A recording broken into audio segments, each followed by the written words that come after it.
This program features live coverage of an African safari and may include animal kills and carcasses. Viewer discretion is advised.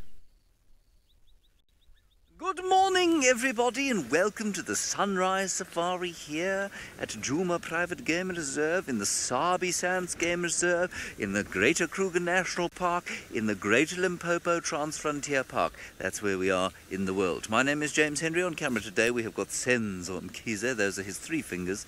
And we are driving about looking for sawing leopards here live. Apparently my name is Jamie Patterson today, not in fact James Henry. Whatever, I don't really mind, as long as the same size brain that is in Jamie's head is brought to bear on my game drive today. That will be fine. Our plan today is to look for leopards, as it is just about every day. We have had Tingana going in this region, naturally, till about 10 minutes before we came out, and he's probably now fast asleep, so we'll see if we can find him. Please talk to us using the hashtag SafariLive on Twitter. Otherwise you can use the chat stream on YouTube. We do apparently have somebody out in the Masai Mara this morning. I think it is Scott Dyson. Unfortunately, there are yet more technical gremlins from the East African arm of the operation at this stage, and then Taylor McAdee will be heading out on her foots very soon. And she will entertain you from her foots. That's the plan. At the moment you've only got me, so I'd suggest you start making conversation, because things are going to get a little dry unless I find an animal very quickly. This will be my last drive before my leave. My leave, of course, as I said to you yesterday, will run until December 2019, so I will be away for the next 16 months. No, I won't. I'm just joking. I'm only going away for 3 weeks.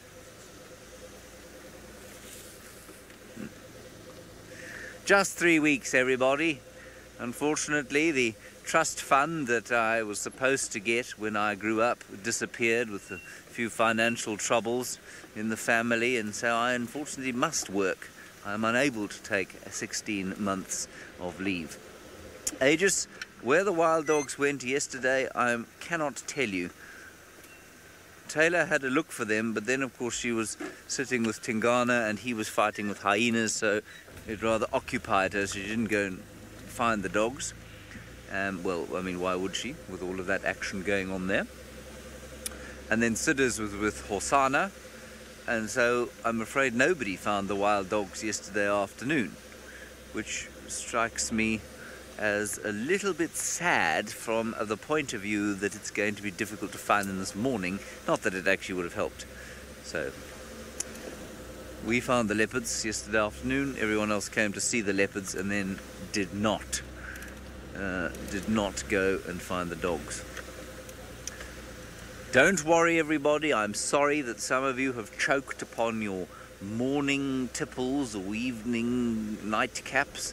I will not be leaving for 16 months, don't worry. Well, not intentionally anyway. One never knows, you know, slings and arrows, outrageous fortune, that sort of thing. But I certainly have no intention of disappearing for any longer than 3 weeks.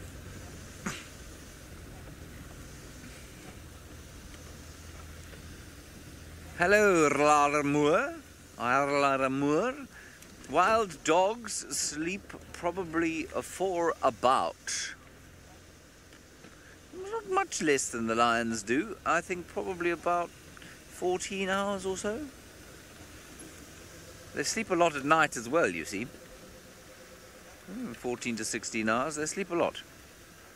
Is that a drongo? Yes, it is. This is not an owl, or as David Gitu would say, an ool. Next time you see David Gitu, ask him to say the word owl to you. It is magnificent to listen to. Ool. Speaking of David Gitu, of course, I'm not sure, well, of course, most of you should have watched yesterday's edition of SafariLive's 15th episode. David Gathamba Gitu had some sighting at the river crossings. He had a crossing, crocodiles murdering zebras, then the lions came in, massive herd of zebra, probably about, I don't know, 2,000 strong or so. It was really quite action-packed and difficult to follow because there was action happening all over the place. Poor old Manu was swinging his camera around like a, well, something that was like a hula hoop, really.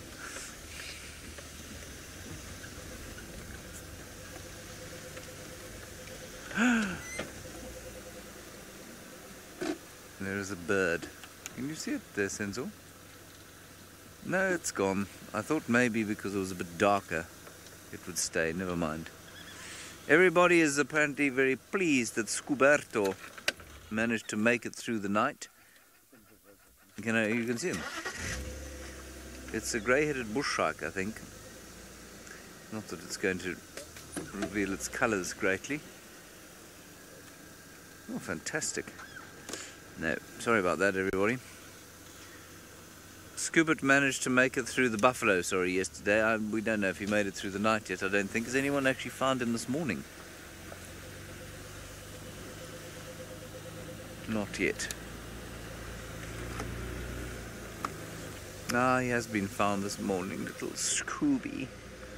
Scooby, of course, is our little blacksmith lapwing. Aged now, must be almost 21 days, surely. Possibly a little more, even. He's got another 3 weeks or so to go before he's able to fly and escape all the predators who want to eat him. He has picked, of course, a difficult place for him to be born because, well, this is the last water for some miles. And that means, of course, that everything is going to come down here to drink. Now, Hosanna was around here yesterday. Tingana was sawing, so we'll just have a quick look around here.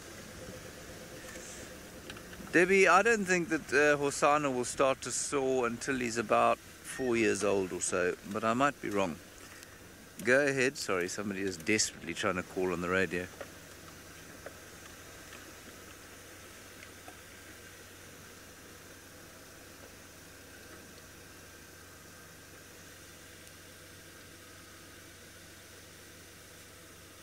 Okay, copy, thank you. Which direction?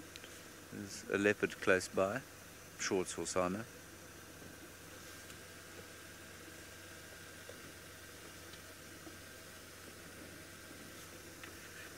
Okay, copy, thanks. It's coming this way, apparently.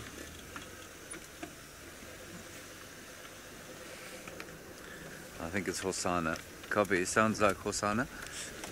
Hosanna is coming this way, apparently, which is good news. So maybe we'll be lucky there. He's on the road. Oh, old Senzel says he's on the road. How do you know that, Senzel?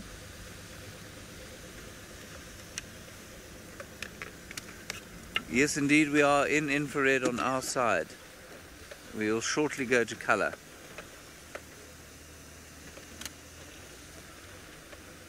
The day is brightening slowly.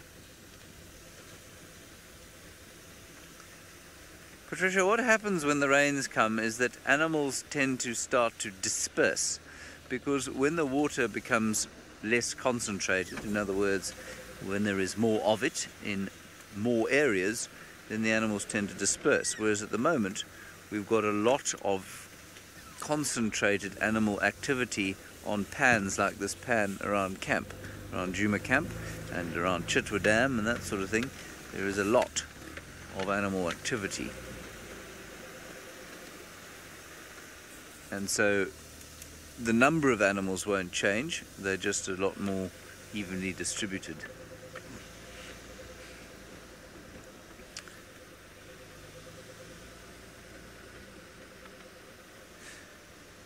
James, we absolutely see bats on drive. There is a duiker coming down for a drink. We'll stop over here. They are just absolutely impossible to follow with a camera. So we don't pay a great deal of attention to them because they're totally impossible. Well, I mean, you can follow them with a camera, but it'll make people very sick trying to make the camera follow them. Now there's a duiker. Let's just have a listen and see if old Tingana doesn't call. What is that? And there's a hyena apparently also there. At 12 o'clock.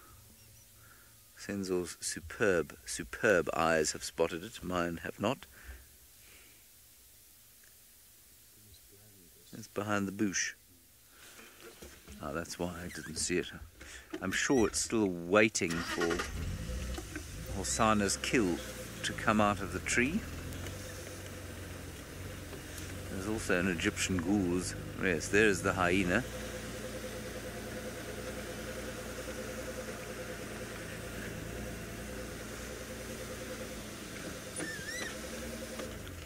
Let's have a look there.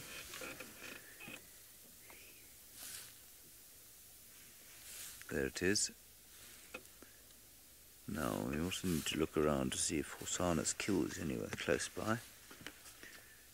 I wonder where Tingana's got to. I didn't hear anything since we've started, and I haven't seen any tracks of his either.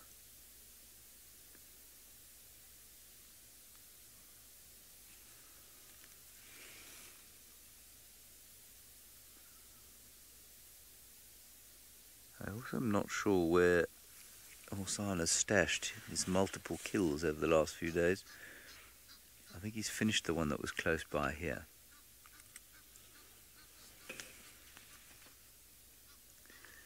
Yes, Alyssa, I did. I did hear about Tingana and Hosana together at the pan.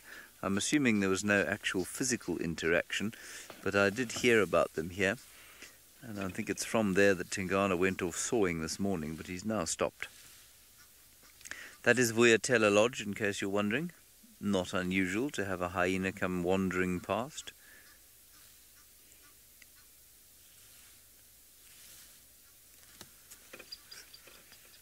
There's a squirrel alarming. Hosana will be around here somewhere, I imagine. I wonder if that squirrel that has now started going hasn't spotted him, perhaps.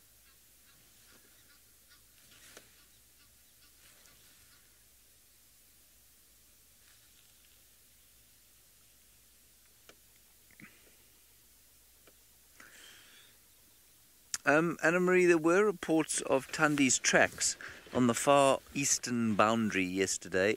Sorry, not Tundi's tracks, Talamba's tracks, and Tundi wandering about not too far away. So I think they're hunting somewhere near the east. It'd be nice to see them this morning. We'll just spend a little bit of time around here and see if we can't catch up with Hosana and or Tingana, and then maybe we'll head across that side. I'm also rather hoping the wild dogs will come this way. Anyway, let's keep going for now.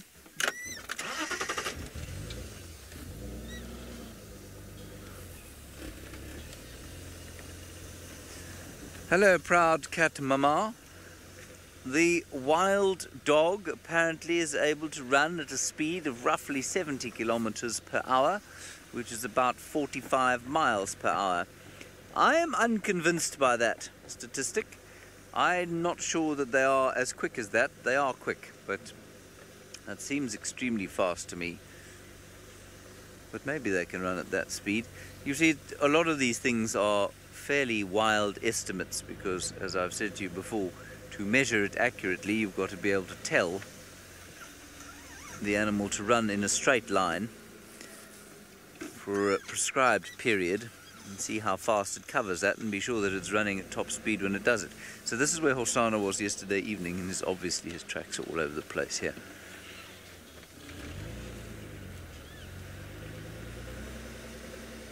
I don't know where he stashed the rest of his pantry. I wonder if he hasn't finished everything, if he's gone walkabout.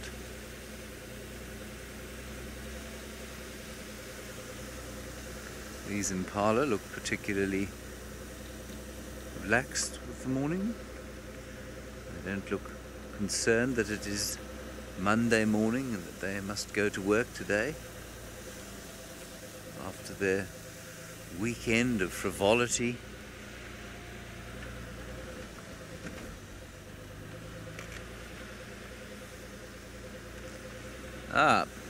Puma, you say that Tingana made an effort, at least Hosana was watching his daddy yesterday evening, but that the daddy seemed, as he always does, to ignore his son, while no doubt, as you point out, being very aware of him. Yes, that is the way of things.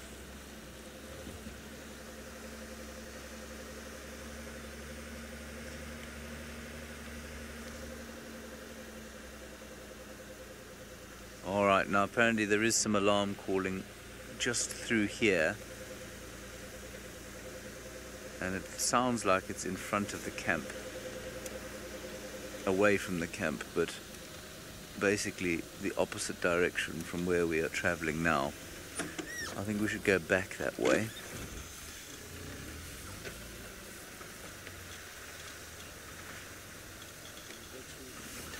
Yes, let's just go to colour, Senzo. We're going to colour, everybody. Ba-bang, look. See?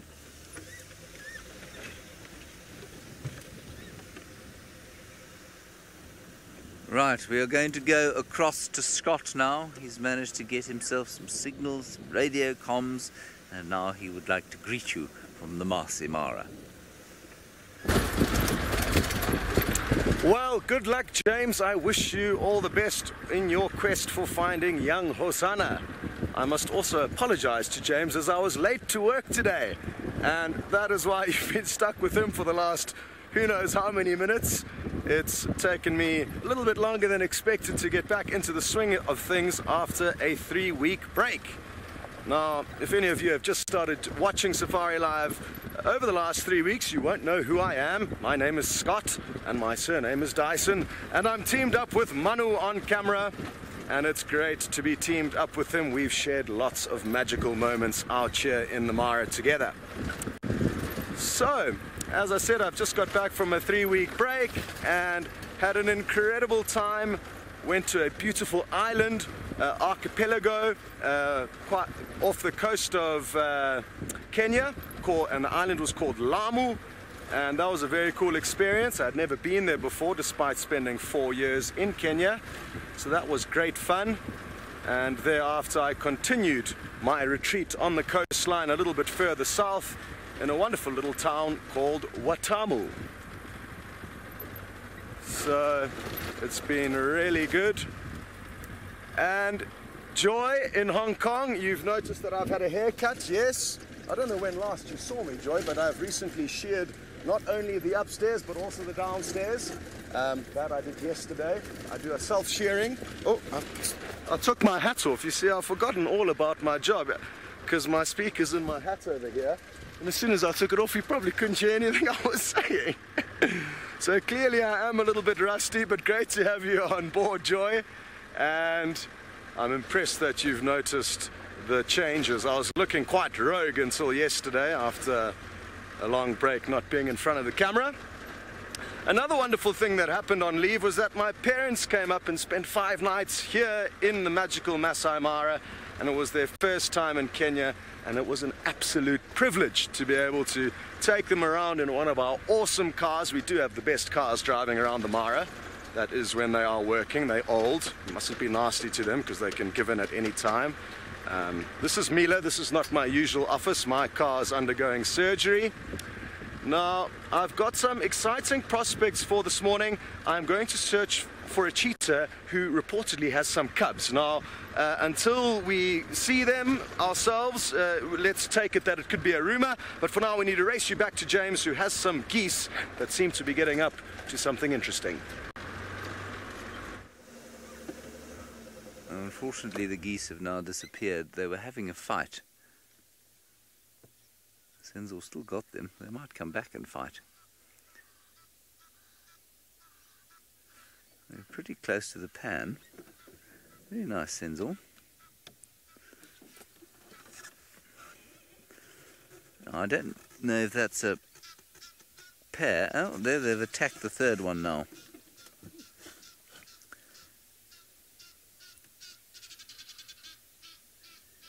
I don't know what's going on here. I couldn't begin to tell you. You can't tell the difference between male and female. They're not dimorphic at all.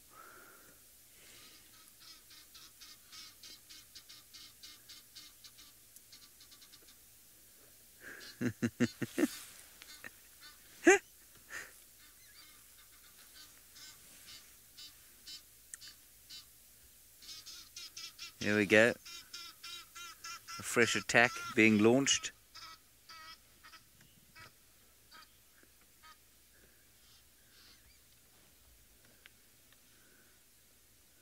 Right, things seem to have calmed down now. Let's quickly see if we can't get a view of the great Scoob. We are obviously at his home pan. I see his parents. I think he tends to sleep down in the dry dam here. There are his parents. Thank you, Nicky. Yes, I'm aware. Can you see him? He's not dead. His father. His father is dead. No, I can see. Yes, I can see his father as well, but we need him. I thought Senzo said he's dead.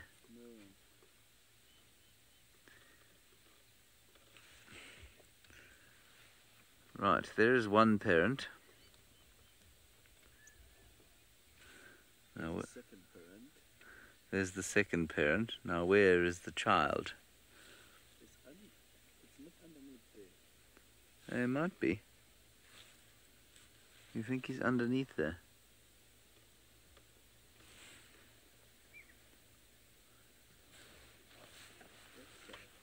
Ah, yes. Yes, there are definitely... how many legs are there underneath there? Looks like 4, doesn't it? Okay, let's scan around. Scooby's got lots of energy, which means that he will move soon.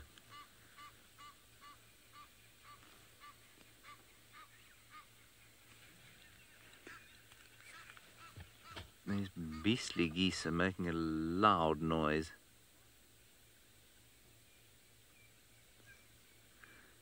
Cindy, I really don't know how to answer that question. Are Egyptian geese mean birds? I don't think they're any meaner than anything else out here, no. They fight for what they believe to be their rights. And if they didn't, they'd die, basically. So, no, I don't think they're mean.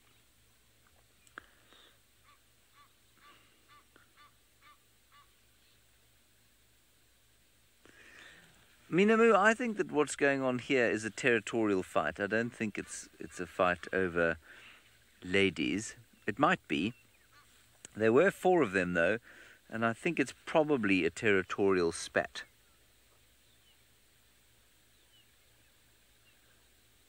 Where are you, Scoob? Where is young Scoob?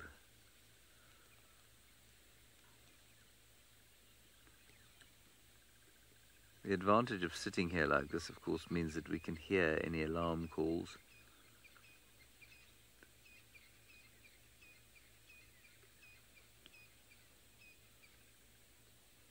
But I can't hear any alarm calls at the moment. I also cannot see young Scoob.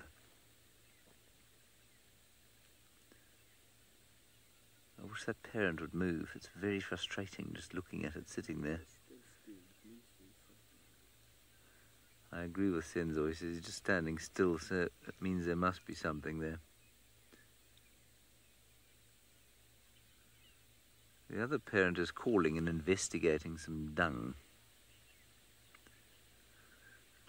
Alright, let's go back across to Scott. He can continue to tell you about his haircut in the Masai Mara as he travels down to some cheetah. Well, quite interesting that young scuba has captured so many people's attention, and I'm looking forward to hearing a little bit more about him or her. I don't think anyone knows whether it's a boy or a girl yet. Did it have any siblings? Is it the survivor of a clutch of probably 3 or 4 youngsters, or did it just arrive alone with its parents one day at the dam camp? any info I would really appreciate. Now, I kind of touched very briefly on the exciting prospects of reports of a cheetah with cubs before I had to rush you off to James and those squabbling geese. So let me just tell you a little bit more about it. Basically, I think it was 2 or 3 days ago, Brent got a report of this cheetah with cubs, and it's quite far south, close to the Tanzanian border, so it'll take us probably an hour to get into that general area. And none of us have seen it. We don't know who it is. Nobody has had any guesses as to who it could be. However, I'm wondering if it isn't Naratoy. We know it's not Kikenya because we've been seeing her recently further north, kind of in the center of the Mara Triangle. And who knows, maybe Naratoy has had her second litter. If any of you don't know who Naratoy is, she's a young female cheetah who's probably around 4 years old now. And she's actually the daughter of Kikenya, and she gave birth to her first litter about just over a year ago. And there was 2 boys that she managed to raise almost to adulthood. One disappeared about, when was it, about 4 or 5 months ago, and the second one disappeared about 2 months ago. So it could be that the second one, she kind of kicked away, the one that was remaining up until the end, as she was getting ready to raise the next litter. So let's hope that it is her. It'll be a wonderful story if it is, but if it's a new female, so be it. We'll get to know her in the coming weeks and months. That is, of course, if the reports are true. You have to be very careful with the bush telegraph out here. It could be a leopard with cubs for all we know. But definitely a very, very exciting prospect to be following up on. We've come across quite a large herd of buffaloes. So we'll just pull on over here and take a quick look at them, see what's happening here.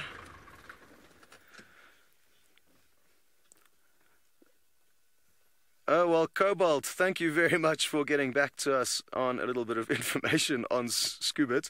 You say he's a newly hatched rock star, and he's going to be possibly providing Hosanna with some competition. Look at all these buff taking a close look at us. Oh, I wonder why they're so nervous. They're also kind of flaring their nostrils. I wonder if they possibly can't smell lion that have moved through the area. The wind is blowing gently from us towards them, so unless it's me or Manu that smell a bit funny, thought they looked a little bit more intent than they ordinarily would. Teresa, you've also provided us with a little bit more information on Scoobert, saying that as far as you're aware, he was one of 2, or she was one of 2 young hatchlings, and you say the second one disappeared on day 2. I wonder what happened to it. If you've got any idea, of course, that would be super interesting. Shame so many of the young animals out here don't make it, and the odds are definitely stacked against them. Whether you're a prey animal or a predator animal, when you're young out here, you certainly are vulnerable. And I mean, even interestingly, looking at this large herd of buffalo with lots of females in it, we can see very, very few young.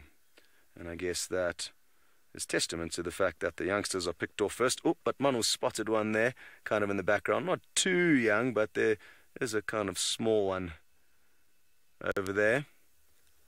But I'm sure there's a lot of mothers here that have sadly lost their young calves. What I found interesting in the Masai Mara is that the hyena seemed to kind of provide more of a hassle to buffalo, especially the youngsters, than the lions seem to. The lions, I've just had a funny remark come through there from Cull 6, so I'm going to stop what I'm saying and get back to her. She says she doesn't like my haircuts. Well, you're speaking to the hairdresser. I'll have to reassess my technique. I'm sorry that you don't like it. You'll be glad to know, Cull 6, that I misheard Nikki. It's the buffalo that don't like my haircut, not you. I thought that was a bit mean for so early in the morning, Cull 6. But you're right, maybe it is the buffalo that don't like my haircut. still looking very intently towards us. As I was saying, though, the lions seem to be, I'm not sure, I mean, it's just a theory, but I think they get so spoilt during the migration months that they actually, they're not bold enough to take on the buffalo that often. So I'm surprised how few buffalo-lion interactions we see when there's not the migration bounty around. Andrea, you would like to know if I'm scared of these buffaloes charging us. Not when I'm in a vehicle. Having said that, though, there were 2 clips that were floating around the interweb quite recently of buffaloes attacking vehicles. And interestingly, both of those attacks were kind of without any warning. The buffalo is just kind of walking around calmly. I'm not too sure why these guys are running off now. It could be the fact that there's a few cars coming past here. I'm scanning around, making sure there's no lions poking their head out the grass, but can't seem to see any. Very good. Oh, there's a hot air balloon. I had the joy of going in my first hot air balloon trip not too long ago, a few days back, so that was super exciting. And I'm hoping to get on to a few more. Alrighty, everybody. Now, I'm going to want to keep moving because we're on a main road here. And the car that's just passed us, or the big lorry that's just passed us, is one of the trucks that pick up the big baskets from the balloons.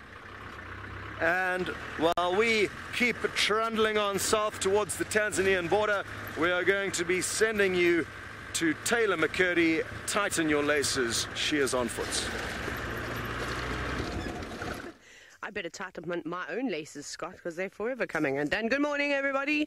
Sorry for the late start. We've been trying to find out where Hosana is and also listening to the rasping calls of Tingana, north of Vuyatila camp. My name is Taylor McCurdy, and on camera with me today is Viam, and of course, Rickson is on bushwalk with us. And, well, we're on bushwalk, and we'll be walking around trying to find all sorts of amazing things. Now, at this time of the year, I think that the bushwalk team is very, very useful in tracking animals, and that's exactly what we're going to try and do today. We've obviously, like I said, we heard one leopard calling. The only dominant male that I could think of that would be calling at the moment would be Tingana, and there was all sorts of commotion going on at Vuyatila Dam last night. Hey, how are those screenshots? Thank you for sending them through. If you've got any more, hashtag SafariLive, or perhaps you have absolutely no idea what I'm talking about. Maybe someone can retweet them. But essentially, it was Tingana who came all the way around. We had an amazing sighting with him yesterday on SafariLive, so remember that.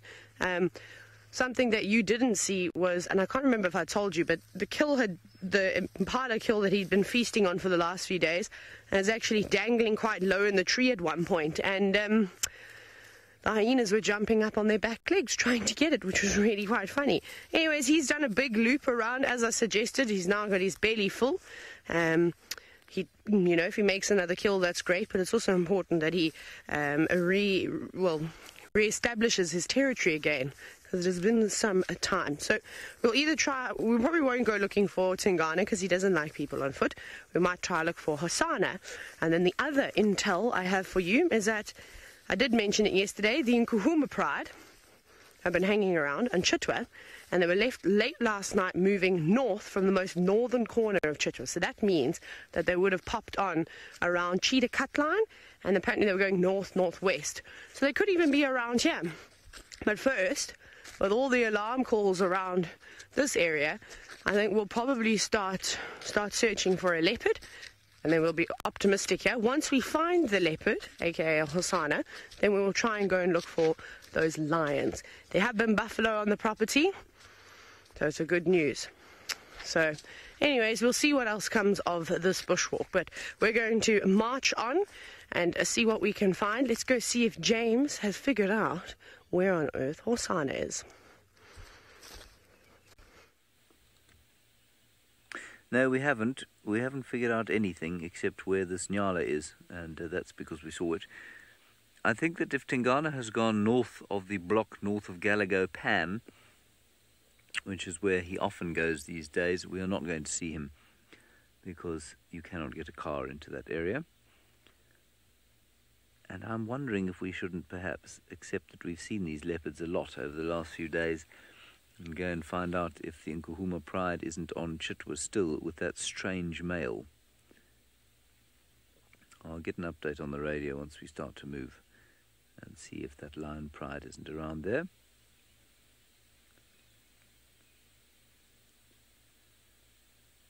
Isn't she lovely? Nothing calling anymore, no Tingana sawing.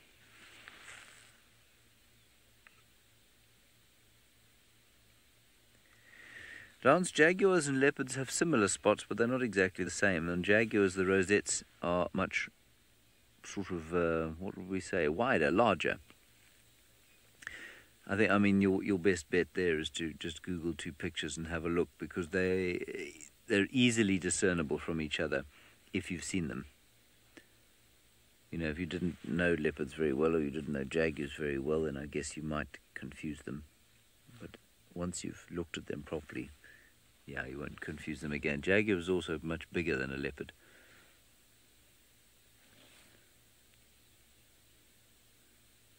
I always like these last kind of golden bronze copper colours of the winter before the green comes. Sort of friendly aloe grooming there. Affection. Possibly between mother and son. Son is obviously quite large now. That's the mother walking towards us.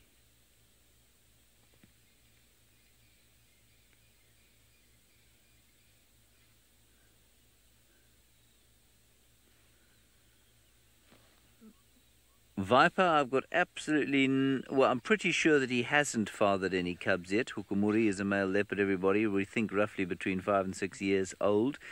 No, I don't think he has managed to father any cubs yet. He's only been in the area a short time, recently taken his territory. He has done a lot of trying to make babies, but I don't think he's managed to find anything. I don't think he's managed to successfully produce a litter yet with either Tiani or Shidulu, who are the 2 females he's been mating with.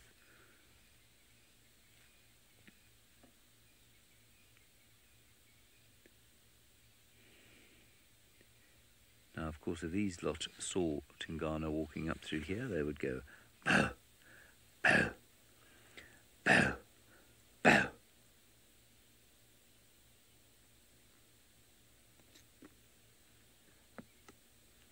But they're not doing that, are they? No, they are not. Okay, we're going to continue up here. I'm not going to spend all drive around here. Let's go and find out what is on the Greater Reserve, and we'll keep up or catch up with you after you've been to Kenya. So, I hear you've been discussing jaguars versus leopards with James, and if I could choose one destination to go to, if I could choose the next destination for SafariLive to open a camp, it would be in the Pantanal, where I think it's been quite a recent development in that people have discovered these jaguars that are hunting the caimans, these crocodiles, in the Pantanal, and there are some incredibly cool sequences of how they jump into the water, swim after them, catch them, and then eat them.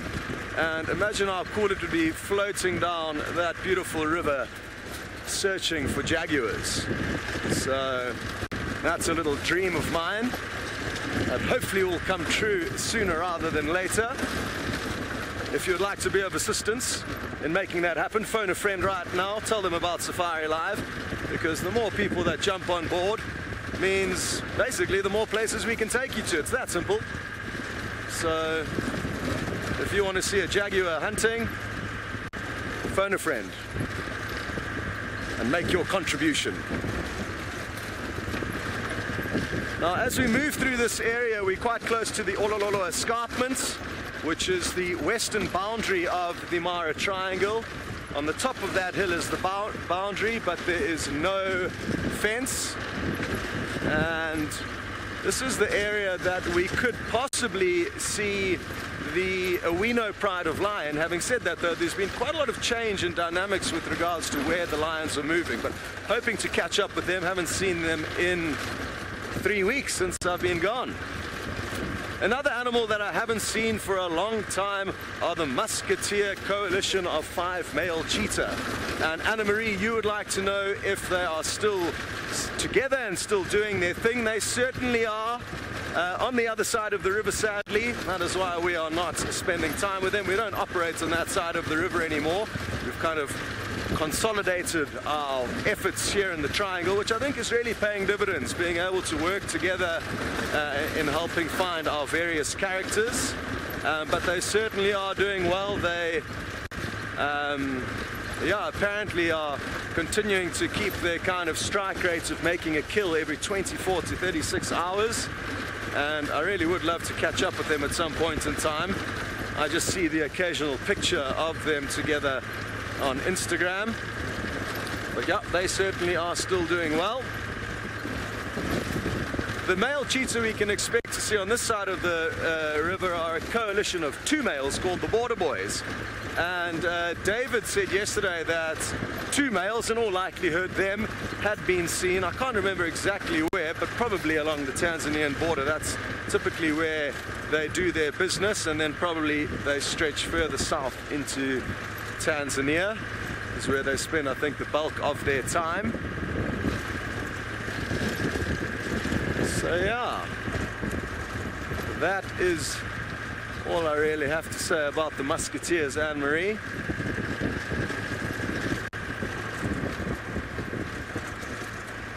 It is a beautiful, beautiful day here in the Mara.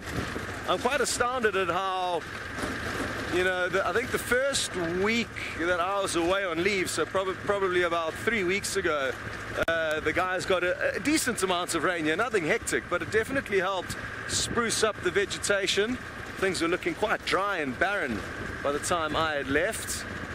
So it's been an interesting change in dynamics with regards to the way things are looking.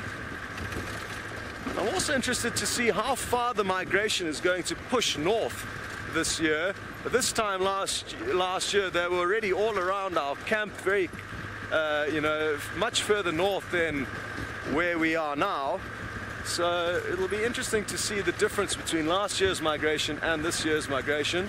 For those of you who aren't too clued up on what's happened this year, they arrived probably a month later than they arrived last year, possibly even a little bit longer than a month. And they might not go as far north as they did last year. Each year the migration will differ slightly in terms of their routes and exactly what they do. So looking forward to seeing what the coming weeks provide. But certainly there is still some great migration action. If any of you were not watching the Safari Lives yesterday, you missed an incredible, incredible scene at the Serena Main North crossing with David. A whole bunch of zebras crossed, and the crocodiles did their thing. I think they managed to catch 3 of them. 2 lioness came onto the scene. They weren't so lucky. They fluffed their attempt. So still definitely some awesome migration sightings can be expected. Melissa, you would like to know if I've ever seen a black wildebeest.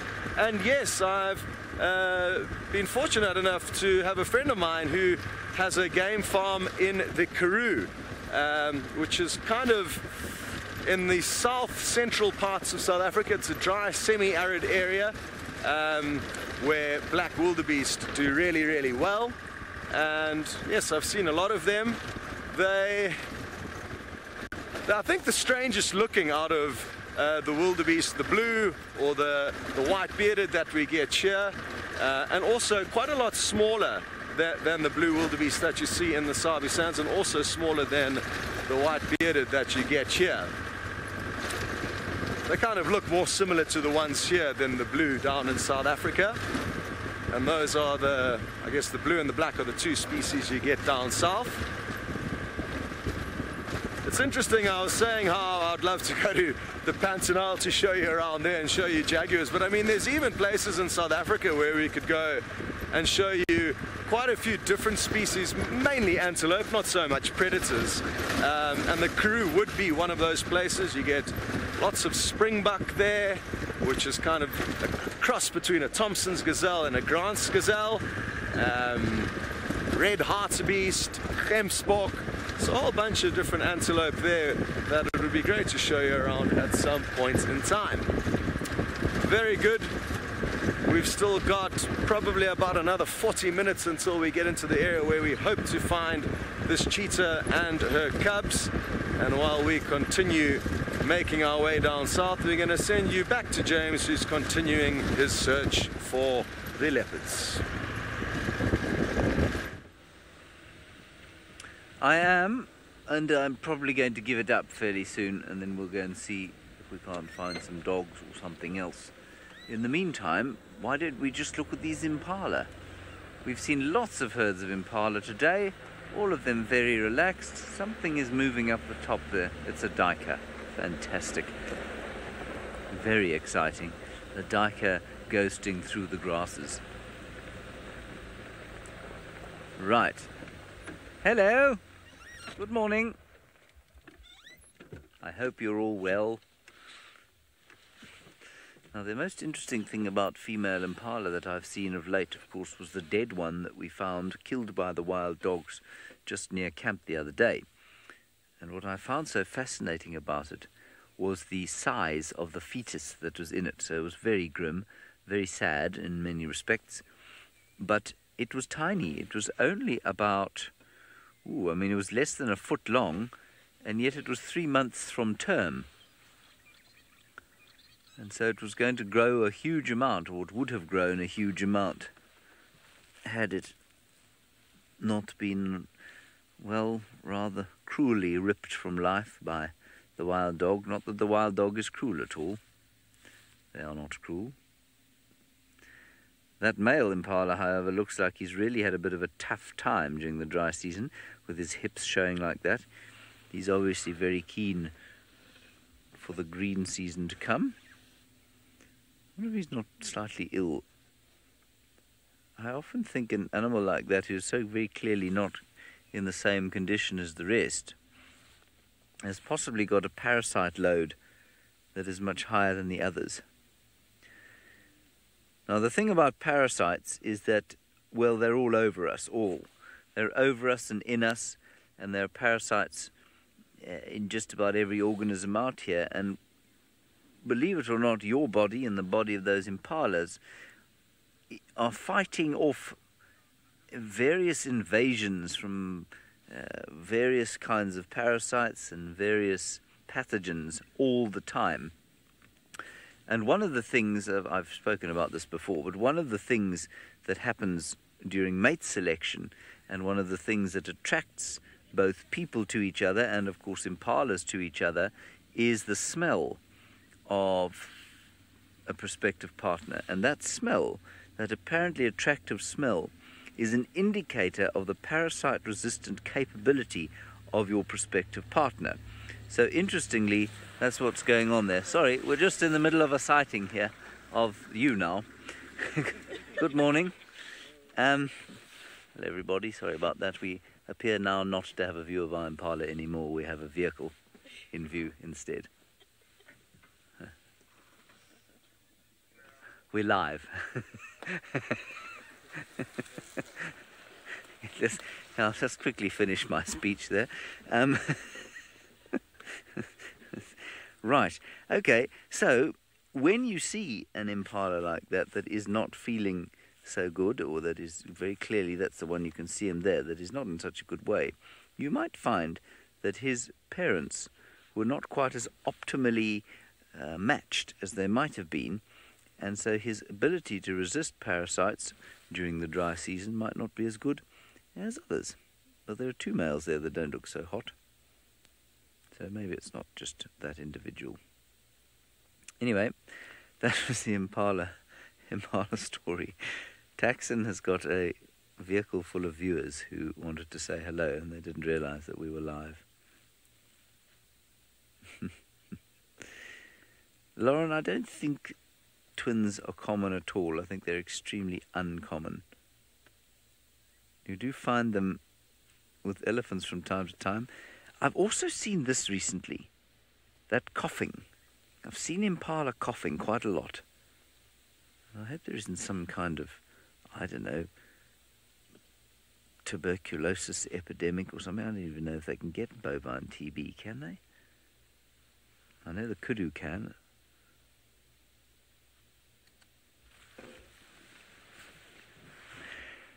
I love you. Impala have probably a longevity of around about 12 years, we think. Again, very few impala have been followed in the wild from birth until death, and so to say that they have a definite age of around about 12 years is quite difficult. But there are a few in captivity, and so most of the estimates will come from that, and possibly from people guessing. So around about 12 years, we think. So an animal around about that size will live between probably up to 15 years. But I think it would be very unlikely that it lived longer than that, and if it did, it would be fairly decrepit, and not much survives out here if it's decrepit and can't walk properly. So I don't think they'd live beyond that age. Alrighty. Now, Nicola, I'm going to have to say hello to these people, so I'm going to ask that we link away for a second if we can. We'll go back to the Masai Mara. Unfortunately, poor old Taylor's having some technical glitches, so that's why we can't go to Bushwalk. Let's go back to Scott in the Masai Mara in 3, 2, 1. Hi. Happy to hear you've been discussing the impala in depth with James. Interesting stuff.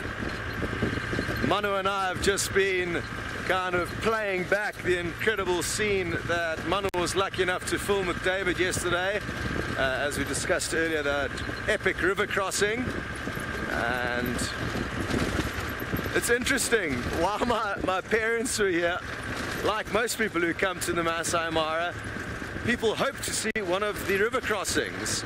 And for the 4 days that they were here, every day we would go and spend time at that same crossing point, watching the zebras think about crossing, but they didn't cross for those 4 days. And the day my parents left, which was on Saturday, they crossed, then again yesterday on Sunday. So it is just something to bear in mind, and I guess kind of to manage your expectations if you ever do come out to the Mara, that you may not see some of the things that you hope to, so that you don't get too disappointed if your dreams don't come true. And I've heard stories of many people coming to the Mara year after year and just missing the crossing action. I'm hoping to see a few wildebeest crossings. It seems like most of the wildebeest have already crossed onto the side of the river. Having said that though, I have no idea how many wildebeest are still on the eastern side of the river in the Mara Reserve. So who knows, maybe we'll get lucky with that. And another animal that's also interesting to watch cross are the Thompson's gazelle. Shame, they've got their work cut out for them. Obviously they're very easy for those ginormous crocodiles to latch onto, far easier than the zebra and wildebeest. But it isn't something that happens as commonly as the zebra and wildebeest crossings. Mustn't forget about the topi, they also cross from time to time. Now, not too far from here yesterday, Kenya was seen. So, even though our focus is not to find her this morning, while we move through this area, it's going to be very useful for me to keep an eye out on any of the termite mounds, looking for a little kind of pale spot poking out. Cheetah do, depending on the angle you're viewing them, they've got a very white kind of underpart. So if they're facing you, they kind of stick out quite well. Hi Ray, you would like to know about the naming of big cats and at what age we will give them names. We are a little bit different, well, actually a lot different to, or at least we apply quite a different technique to your average kind of safari lodge, in that because we spend so much time with certain big cats, specific individuals, we get to know their youngsters very well and follow their lives very closely. So we tend to try and name the youngsters, or give them a name, from around 6 months of age. I mean, there's no set rule, but ordinarily people will, most safari lodges will only name the cats when they become kind of independent or adults, because up until that point in time there is a strong likelihood that they won't actually make it. So, like I said, we operate a little bit different to your average kind of safari lodge or guiding outfit, in that we give them names a little bit younger. But I guess it depends on the species. You know, if it's a pride of lion with 13 youngsters, we're not going to give them each a name at 6 months old. To be honest, we haven't even named all the adults of within the prides of lion that we follow closely. But leopards, on the other hand, because there's less of them, like if we take Tundi and Kalamba, for example, it's far easier to know which youngster you're looking at if there's only one of them. And I guess we get to know them more intimately again because there are just less of them. Ooh, squeaky brakes, sorry about that. Very good. Our first herd of wildebeest for the morning. What a wonderful scene. And they are enjoying the short green grass popping up in this area that was burnt about 4 months ago, and it has definitely pulled in most of the migrating herds are all in the burnt areas, and this in itself could be a good reason as to why the wildebeest are not going to head further north. Maybe they've already sent their scouts further north and realized that the grass is very long, old and dead, where there's no space for new green shoots to pop up. So maybe that's why they haven't moved further north. Last year I don't remember there being as much kind of burnt open areas like this with short green grass, so the wildebeest were kind of forced, I guess, to move further north in search of food. But this year they've been lucky. There have been some controlled burns by the triangle, as well as some kind of fires that have burned from Tanzania into Kenya that weren't planned, but it resulted in a large areas of delicious green grass. Wonderful. Well, we're going to press on and send you back to Taylor, who is still searching around on foot. Right, we're back. We had some technical difficulties, but we're back and ready. Now, we did get a very quick glimpse of Hosana, but he's on the move and he's making his way sort of towards Galago Pan. So I reckon maybe in a little while he'll probably pop out there for James. Now, anyways, as we've been walking through this sort of area, I've noticed how all the round leaf teaks, which some of you know with that very nice round leaf. We often see elephants, we see buffalo in this time of the year feeding on them, as well as zebra. Now, unfortunately, they too lose their leaves in the drier months. But you can see, look at how all these sticks have been broken off over here, all the stems of the tree. Does anybody have any guesses as to what animal has done this? Hashtag SafariLive, let us know. Let's see, we've got to get those answers in quickly though, so quick guesses. But they've completely decimated this entire area. See, even this little pocket of round leaf teak too. Something has come through here and completely gnawed at it. Come have a look here. Here's some more damage. But I think this is something different though. And we'll talk about the two things once we get some answers through. Ah, there we go. Puma, you win the prize today. Okay, before we go into this, we'll talk about this very quickly. You won. You've guessed elephant. That's 100% correct. Here we go. Here's some fresh evidence here. Now, buffalo and zebra would just sort of strip the leaves, whatever leaves were left off of the stems. They wouldn't actually bite and break the branch like this. So to me, this says that it's an elephant. And they love to eat the bark. They love to eat the cambium layer on the trees. It's very nutritious, and at this time of the year, probably getting a bit of moisture out of it as well. But now, this is an entirely different thing. We obviously saw how the bark was slightly removed. You see there? But there's also mud. So there's a layer of mud, but then there's a section where the top layer of the bark has been stripped off, and that goes all the way down here. Now, I think what's happened is that something like a buffalo has maybe wallowed either at Vuyatela Dam or perhaps Galago Pan and come through here, and look, it's actually still wet. You see the darker patches? Those bits haven't dried just yet. So I think that this actually maybe happened yesterday when we had that big herd of buffalo passing through. So it's come through. It's obviously scratched up onto the tree, as we know, cake themselves in mud, and then they will have a good old scratch, whether they're itchy or perhaps there's some parasites and things bothering them. And I think this was the horns here, just hooking on the branches, maybe the boss. Because the skin wouldn't really, even though buffaloes have got pretty thick hide, that wouldn't take any of the bark off of the tree. So to me, this says it was the horn. I don't think it was an Inyala. Inyala don't like to bathe in mud very much, and this is too high for something like a warthog.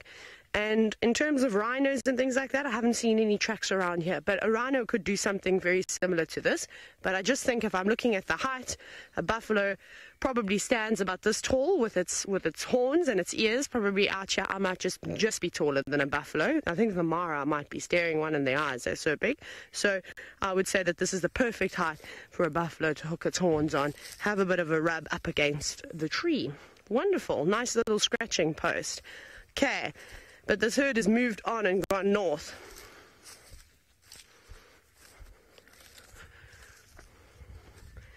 Right, let's carry on. Let's go through here.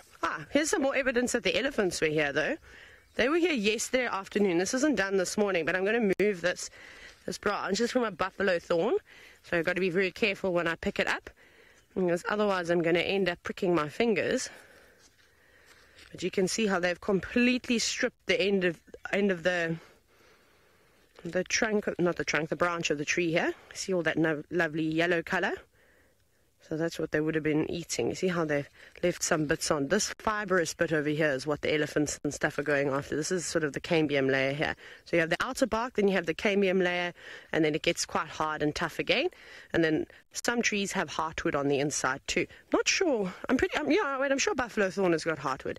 Anyways, normally you can tell how fresh it is if you can still feel the saliva. It's probably a few hours old, not particular, but like I said, the tracks, just all the evidence around you suggests to me that they came wandering on through yesterday.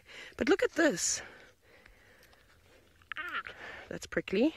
Like I said, you don't want to prick yourself. I'm going to just try point it. You see how there's a little bit of bark missing there? That's unusual. And the same thing goes for over there. I wonder if a squirrel or a scrub hare or something like that perhaps gnawed on it and made use of this branch of this tree while it was on the floor. Because normally a small animal like that would never be able to reach this. I don't know if it was maybe a scrub hare. Hard to say. I didn't really see any more tracks on the ground, but I could have damaged them. So we'll just throw that off because, don't want to get that stuck under the car. And I would most certainly get it stuck under the vehicle. Girl in the curl, you said you won't mention my mud bath. I don't mind. You can mention it. It was hilarious. It was really quite funny. Seems to be a hot talking point these days. I wonder when the 1 year reunion of the famous mud bath will arise. I actually can't even remember what date that was, but I look forward to that memory on Facebook. Here are all the buffalo. Well, no, not here are exactly all the buffalo, but you can just see their footprints. And you can see it's quite disturbed because the wind did pick up yesterday afternoon just a little bit, so it's blown all this, it's very fine sand, you can see. Very, very fine. Straight over the tracks. But they were walking around here, up and down, to the water, eating down there in the drainage line. So we also better be careful in case there's any... Hang on, what's that? Little lingering. It's not a buffalo. It's just a very dark tree. Maybe a gardenia or something. Anyways, we're going to keep on searching. I think we're going to head east to look for lions. Let's see where James is on Juma.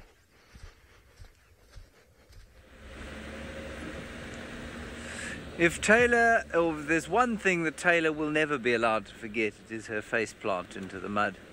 We all have those one or two incidents where we've done something that is just so outlandishly wonderful to all that saw it that we'll never be allowed to forget them, and that of course is Taylor's. It's in the same way that Tristan will never be able to forget that he fell out of the car.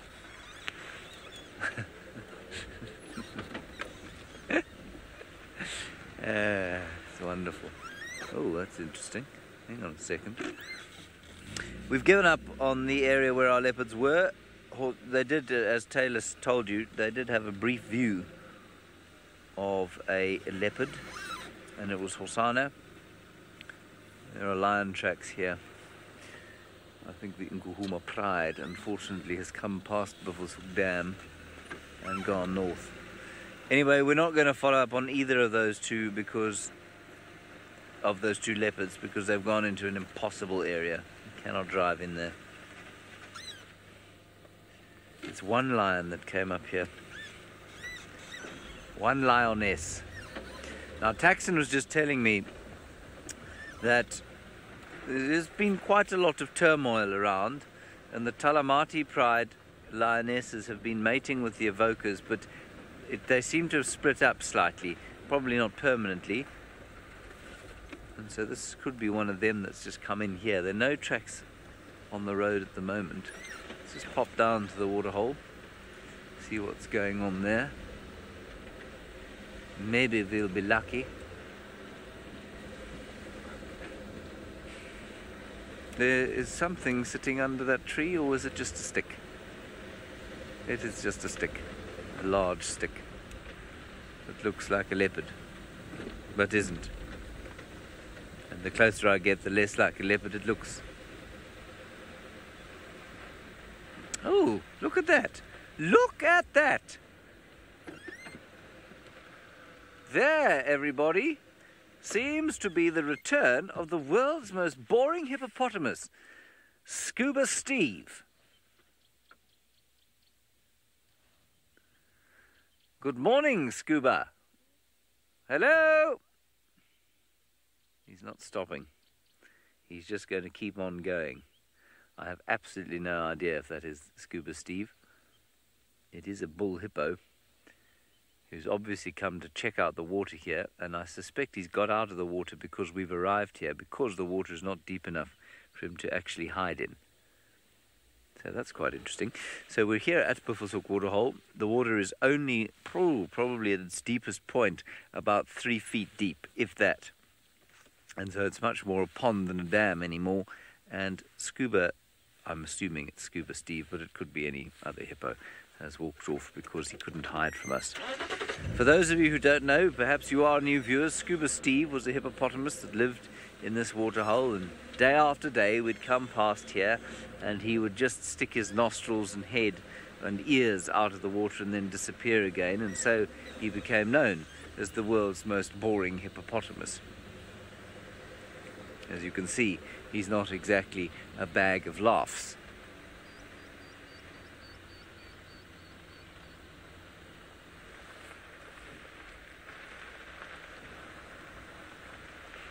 Yes, Jackie, I was very delighted that Scuba, Steve this time, as opposed to Scuba as in Bert, is back here, but I don't think he's going to last. There's not enough water.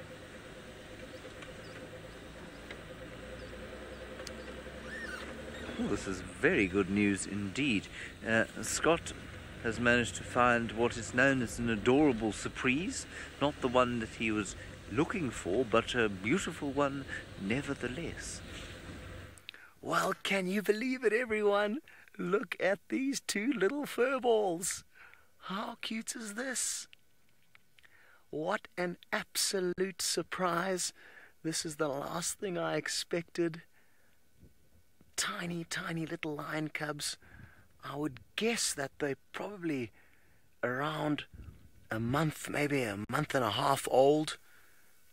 But I haven't seen little lion cubs for so long that I'm not too sure. And we're just trying to keep our distance because, of course, they are tiny. And I'm not too sure how much exposure they've had to vehicles. So we just want to kind of gently introduce them to us and all of you. I'm sure a lot of you are ecstatic to see these little cuties. And I'm sure a lot of you are also asking, which pride of lion is this?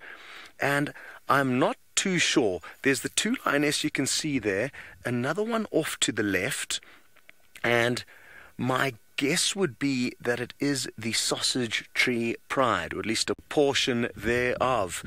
And Nikki, who's directing this show, who is a lion identification expert, has confirmed that it is in fact the Sausage Tree Pride. How? I'm not too sure from the brief glimpses that we've seen, especially without the telltale kinky tail. But absolutely awesome, awesome stuff. Perfect golden light. And the other lioness is up moving towards them. So we can expect a little reunion coming in now. And Nikki says that the one on the left is the one that often climbs trees, and the one on the right is the one that has been missing. And it explains full well why she's been missing, because she has been tending to these little fur balls. And who knows when she introduced these youngsters to the rest of the pride, possibly very, very recently. And it's going to be so cool to see how these two get along. They've got a very long and treacherous road ahead of them, even though they are going to be protected by Lioness here to protect them. There are just so many threats around. There are also two new males that have been mating with this pride, or at least a few, at least Kinky Tail and one other, and those males will kill these cubs if they come across them. So there's going to be a lot of dodging and weaving required. The lioness on the left, that's just arrived onto the scene, I'm told, is the lioness that most recently lost her little cub. That was probably about 2 months ago. She just had one cub that we ever saw, and it sadly didn't last very long. Now, as I said, the fact that they, or at least two lioness from this pride, were mating with these two new males in the area may mean that these guys will head back towards Kipuli, and the other male that ordinarily was dominant over this pride. It's going to be, like I said, very, very interesting few weeks to see what happens. It'll also be cool to try and work out if this is a young boy and a young girl. The one little cub looked like it could have been a young boy, but it was just a brief glimpse that I got. But it's going to be great to work out their genders and their personalities, just like us as humans. All of the animals out here have different personalities. You may find one of the cubs is a little bit shy, whereas the other may be a little bit more bold and courageous. Caleb, you'd like to know if mothers or fathers will defend their youngsters more kind of aggressively, who will take the lead there.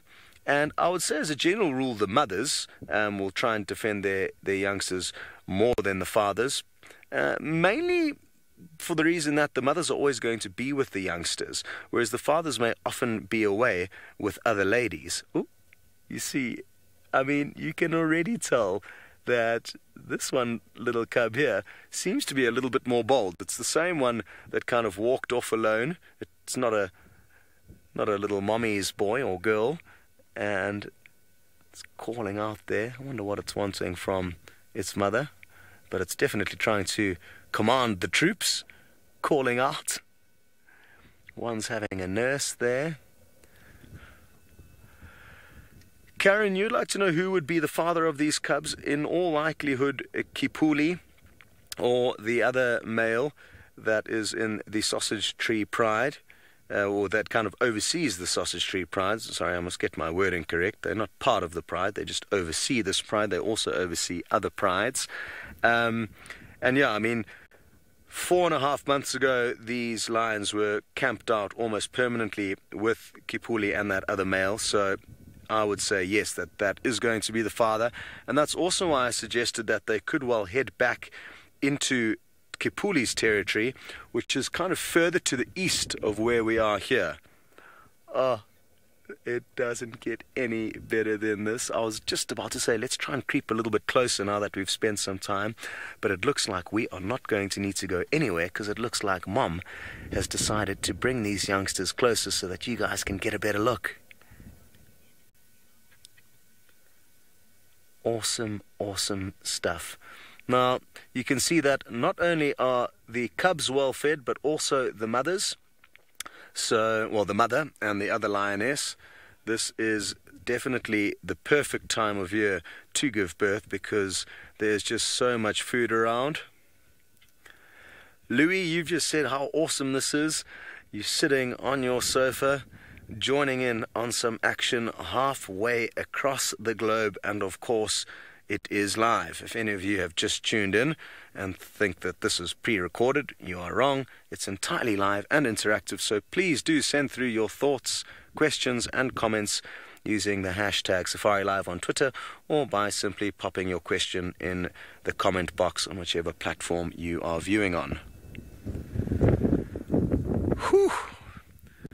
It was quite funny when we arrived here. Manu actually spotted two cars just to the south of the road that we were traveling along, and he said to me, do you think they're fishing or you know, fishing for sightings, or do you think they've got something? So he just stopped to double check, and initially I thought they were with Kenya. I just saw a kind of pale cat-like shape.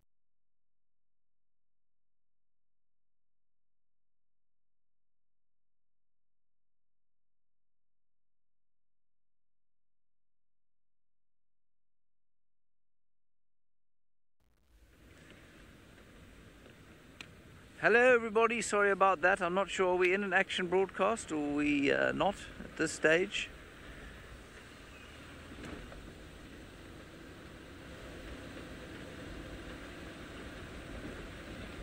Are we? Nicola? Are we in an action broadcast? I know I'm live, thank you. Yes, I know I'm live, but are we in an action broadcast? Oh, phew, that's lucky. Okay, phew. All right, sorry about that. Obviously, a couple of technical glitches coming out of the Mara. Everyone's deeply surprised. Very nice that the Sausage Tree Pride has got two new little babies. That is very exciting. Let's hope they fare better than the one that didn't make it through the migration season. Don't know what happened to it. Also interesting as to who could be the father. Must be most likely Kipuli, I guess, but could be one of those youngsters. Except I think the youngsters weren't mating with the females early enough for it to be one of theirs. Anyway, we've come off to the eastern boundary. I'm listening to the radio to see if I can get any Nkuhuma updates, and also to see if we can find any Tundi tracks on the eastern boundary. Nothing yet. No impalas dangling in trees.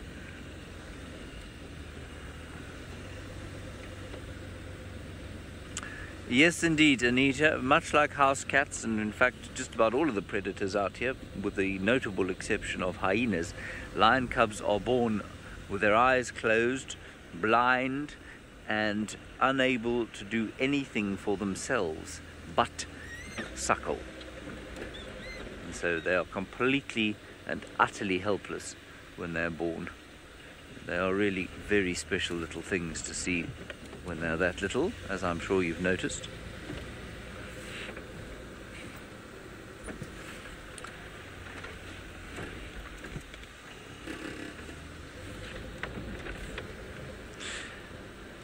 Kristen, it really doesn't, you know, it really depends what you want. There is no best or worst time of the year. The Mara, obviously, when the migration's in town, any time between sort of July and end of June and the end of October, you can hit the migration, but often there is no migration in town when you happen to go there for 4 days. So, you know, you might get very unlucky. But that's not to say that it isn't a magnificent place to visit all year round. It really is spectacular whenever you go. It just depends on what you want to see. Then this part of the world, each season has its own strengths and or pros and cons, mostly pros of course. But if I was to, split it into four, any time between sort of September and November, it's going to be extremely, lion track there is, isn't there? It's going to be extremely hot, but it's also going to be extremely dry. You know, the lions are going up this way. So we keep following them. So it's going to be hot and it's going to be dry, which means that you're going to see a lot of animals. It's going to be easy game viewing time. But if you're not used to this kind of landscape, it can look very harsh, and it can't be, it might not be exactly what you want from a visual point of view. Then if you come between November and December, or at least between December and March, it's going to be hot still, but it's going to be very green, and you'll get all the lambs and the babies and that sort of thing, which is always very interesting. And you obviously see all the same predators. And then if you don't like the heat too much, you come between sort of March and June, and then it's warmish, but it's cooling down. It's still green, still a lot of animals around, but the water is not very concentrated, so animals are spread out.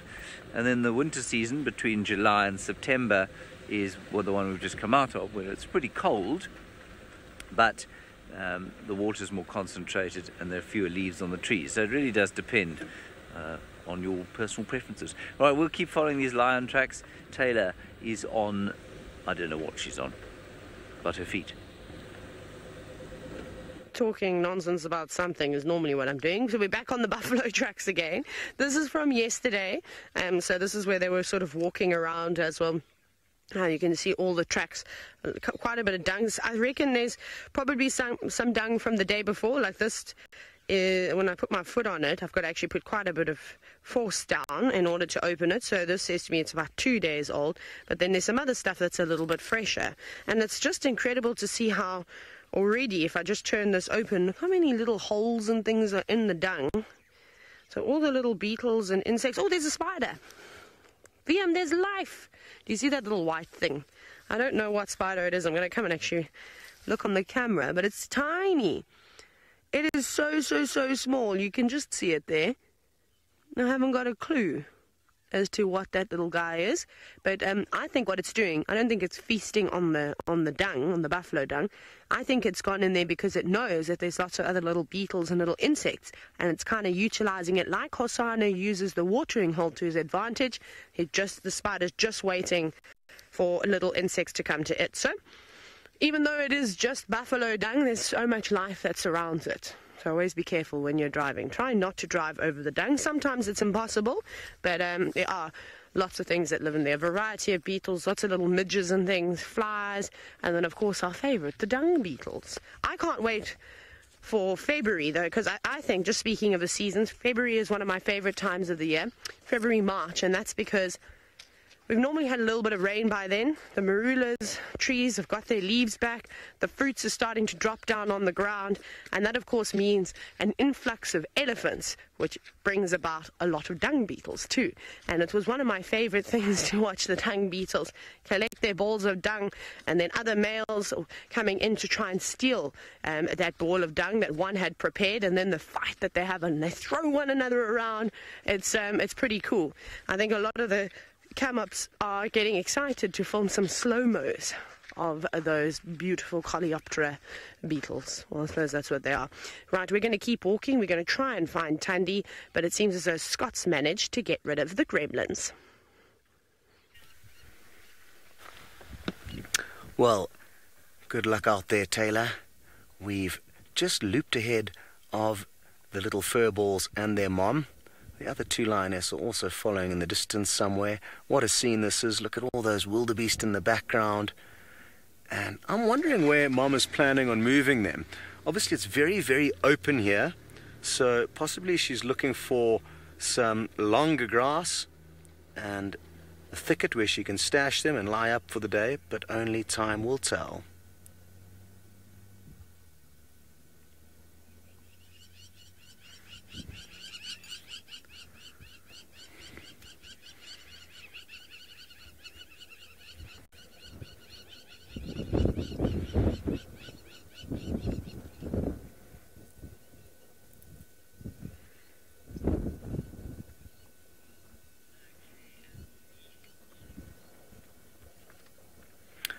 Hello everyone, we are sitting here in the Masai Mara and we have got some wonderful news. Look at these tiny little lion cubs. This is the first time that we have ever seen them. We've been following this pride called the Sausage Tree Pride very closely over the last year, and one of the 5 lioness has been missing for the last kind of 2 months, and we had suspected that she had moved away from the other 4 lioness in order to give birth to these cubs and tend to them alone before introducing them to the rest of the pride. And this is the first time we've, like I said, seen them, as well as the fact that there are other lioness here. So who knows when she decided to introduce them to the rest of the pride. But great prospects, and we are so happy to be sharing this magical moment with you guys. It is a beautiful morning, as you can see. The sun is shining. And Vanessa, you would like to know, how old are these cubs? I'm not entirely sure. My guess would be about 1.5 months to 2 months of age, but I could be wrong. I'm no expert when it comes to identifying little lion cubs, and I actually haven't seen any little lion cubs for so long that I would not want to be too specific with giving you any exact ages. But if any of you consider yourselves experts, you can let us know how old you might think they are. The fact that she's been missing from the rest of the pride for about 2 to 3 months means they could be probably around that age. I initially said 1 month to 1.5 months of age, but now that I've been thinking about it a little bit more, they possibly are a little bit older than that. TJ, you would like to know if they are still drinking milk, or if they're eating meat, or a combination of the two. They'll be mainly on a milk diet, but at around the 3-month mark, which I said they could be approaching now, they will start feeding on meat. Oh, a little yawn there. So it'll be interesting to see. We're definitely going to be spending as much time with these lions and the new additions as we can in the coming weeks, and we'll be able to get to the bottom of what they enjoy feeding on in, like I say, the next few weeks, or hopefully even days. The mother and the cubs looks well fed, so they have had a meal recently. Whether the cubs' bellies are full of milk or a combination of meat and milk, it's hard to be certain. Now, one thing we haven't been able to work out, we are trying to be as sensitive as possible and not get too close to these youngsters. We're not too sure how many times they've seen vehicles, so we're not too sure if it's a boy or a girl or what their genders are. But it looks like that one leading there is a boy. I think I can see 2 little spots below his tail there, which indicate obviously that he is a boy. And the fact that he's leading is also an indication. Often the boys are a little bit more brave than the girls. It's definitely not a cast in stone.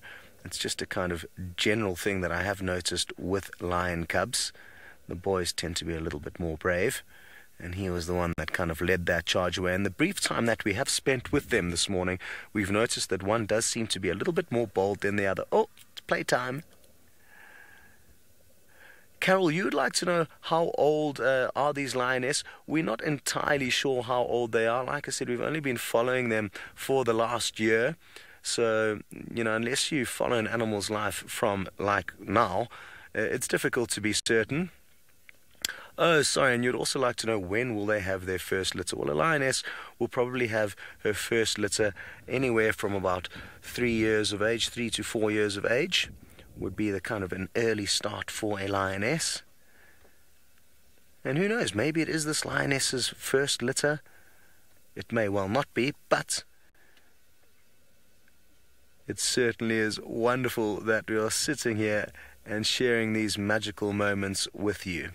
Christina, you'd like to know how many lions are in the Sausage Tree Pride? Well, it's made up of 5 lioness. The kind of leader of the pride is a very distinguishable lioness called Kinky Tail. She's understandably got a large kink in her tail, and she's not here at the moment. Her and another lioness, I'm guessing the 2 that are missing from the 3 that are here, were actually seen mating with some rogue males, some new males that have come onto the scene. And that does not bode well for these little cubs. The reason being is that these cubs were in all likely fathered by another coalition of 2 males, a male called Kipuli and his partner in crime. But recently, about 2 months ago, these lionesses have moved away from the kind of territory of those dominant males and come across these others. And if those other males find these cubs, sadly, they will kill them.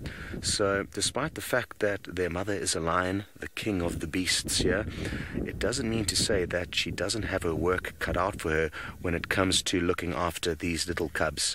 It's not only other male lions that didn't father these cubs that will pose a threat, but also other predators like hyena, even buffalo can trample young cubs if they come across them.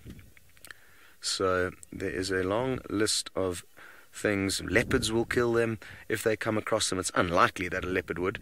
Look at all those vultures in the background there. They've obviously spotted some breakfast, and that's where they're heading. Epic scenes from the Masai Mara in Kenya. You can see hundreds of little black dots off in the distance. Those are all wildebeest.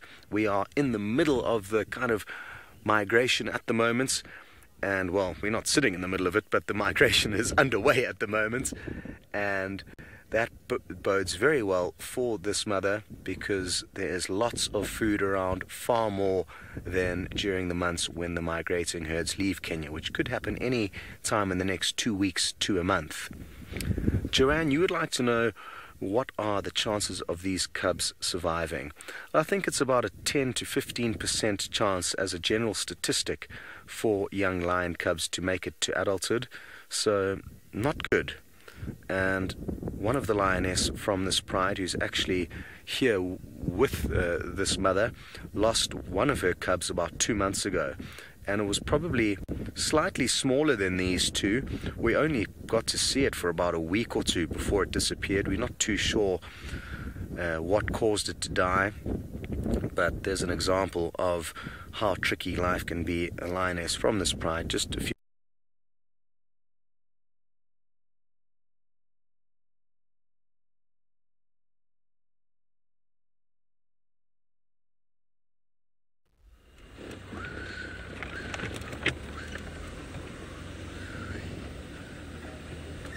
What? What are you talking about? Are we live? Oh, I turned her down, sorry. I do apologize, everybody. There seems to be a technical glitch. I managed to turn my radio down entirely, and I think we're probably going to end our unscheduled broadcast now. We've obviously come from the Masai Mara, where there was a little bit of trouble technically, so I'm sorry about that.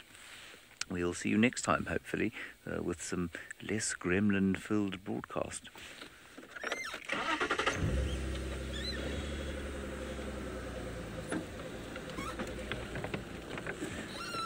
Can we lift that up a bit, the bottle, because it's making a nasty grinding noise. Sorry about that, everybody. Obviously the Mara just not quite up to it at the moment. I don't mean the people, I just mean the tech. Now these lions are going down this way. Well, I don't know what's going on here. By the way, the Nkuhuma Pride is on Arathusa at the moment, so I don't know who's been walking around over here. Sometime during the night lions came here. Could be the Nkuhumas and then they went off to Arathusa, I don't know. Anyway, we'll continue our investigations.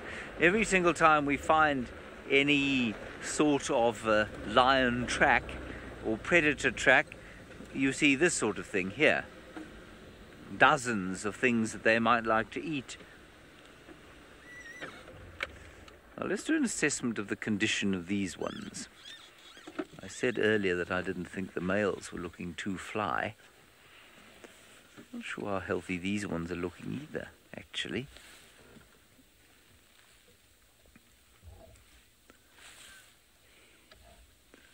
Must apologize for not being aware when we went live there. I unfortunately had turned my radio down. So I was trying to listen to the Game Drive radio. Anyway, there we are.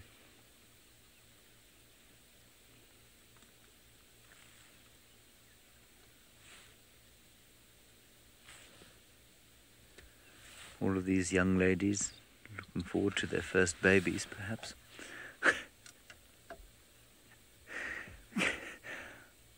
I'm just laughing at Senzel because his camera is a bit squonk. Now it's straight.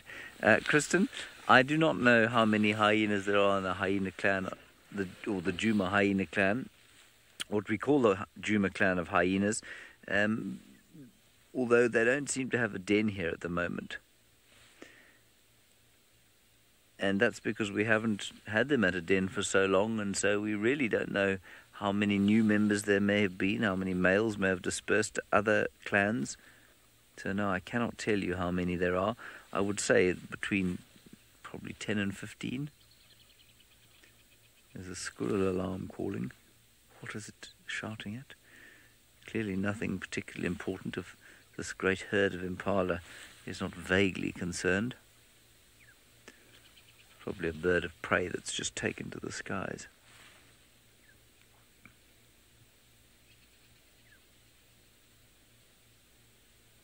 Otherwise, a very quiet morning. But for the fact that the orioles have started calling again.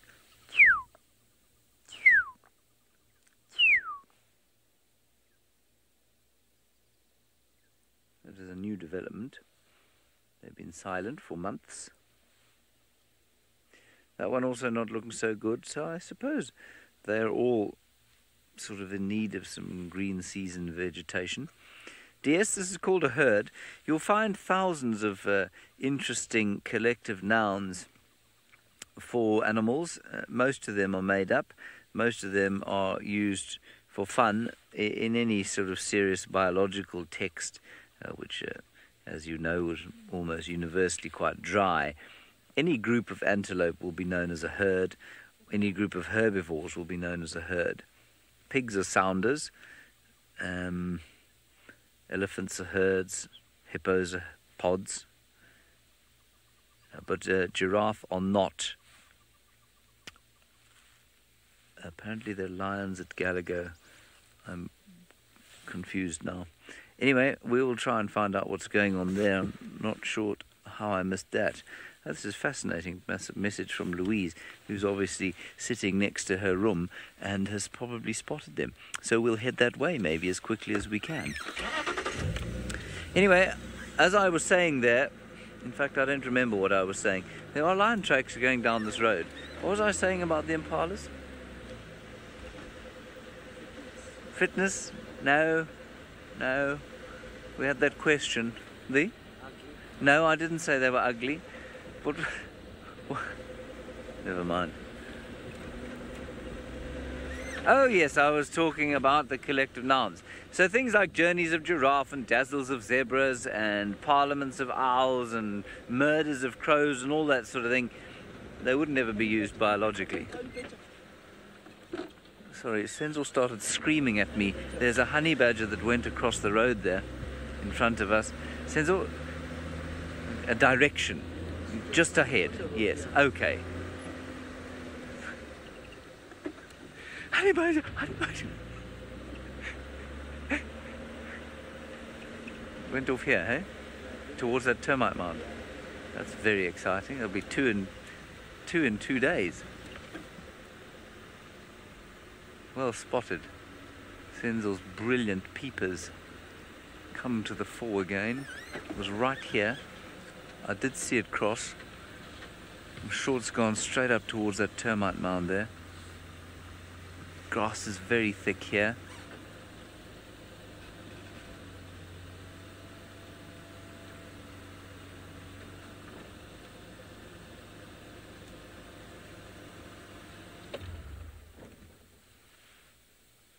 Where are you, badger?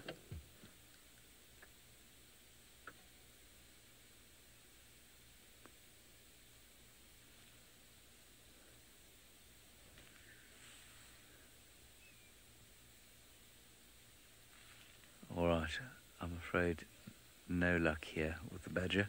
We'll keep going. We'll spot at Senzel. Taylor, I think, is also going to head towards where there are reports of those lions.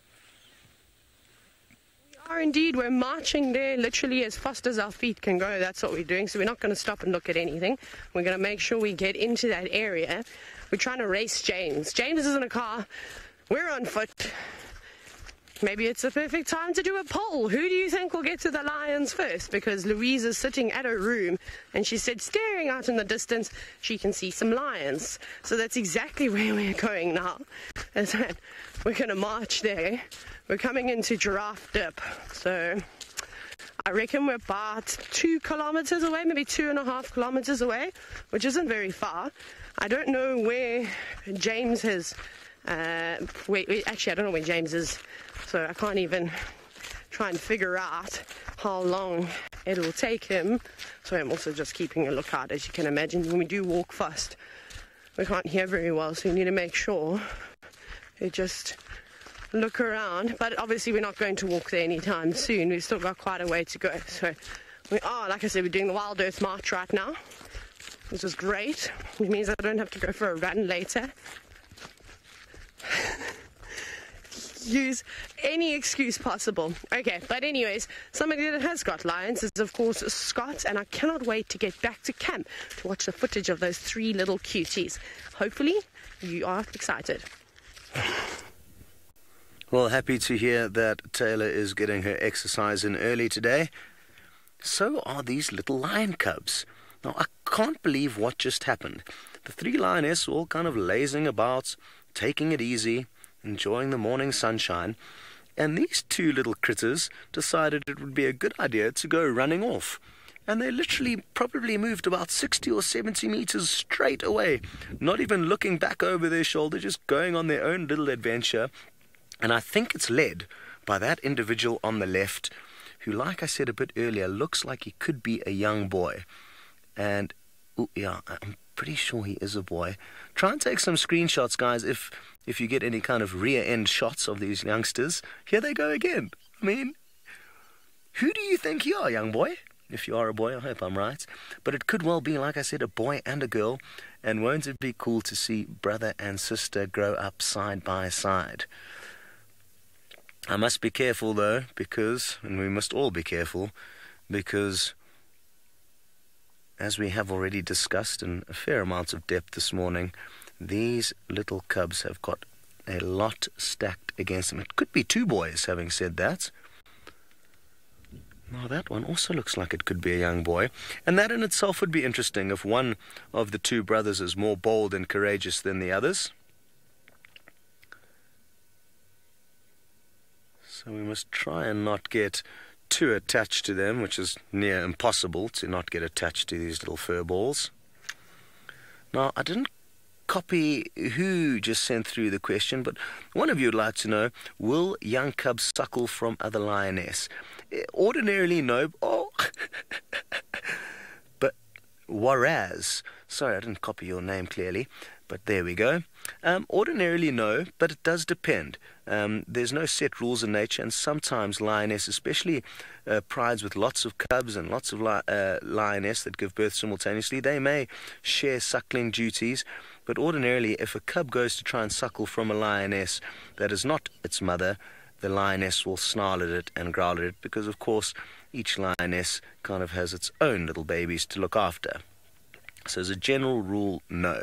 And I mean, in this case, she will be the only lioness lactating in the pride. She's the only lioness with youngsters. So there's going to be no chance of these cubs suckling from any of the lioness through default, in that they don't have any milk and they will not be lactating. Now, it looks like we could be in a good spot here.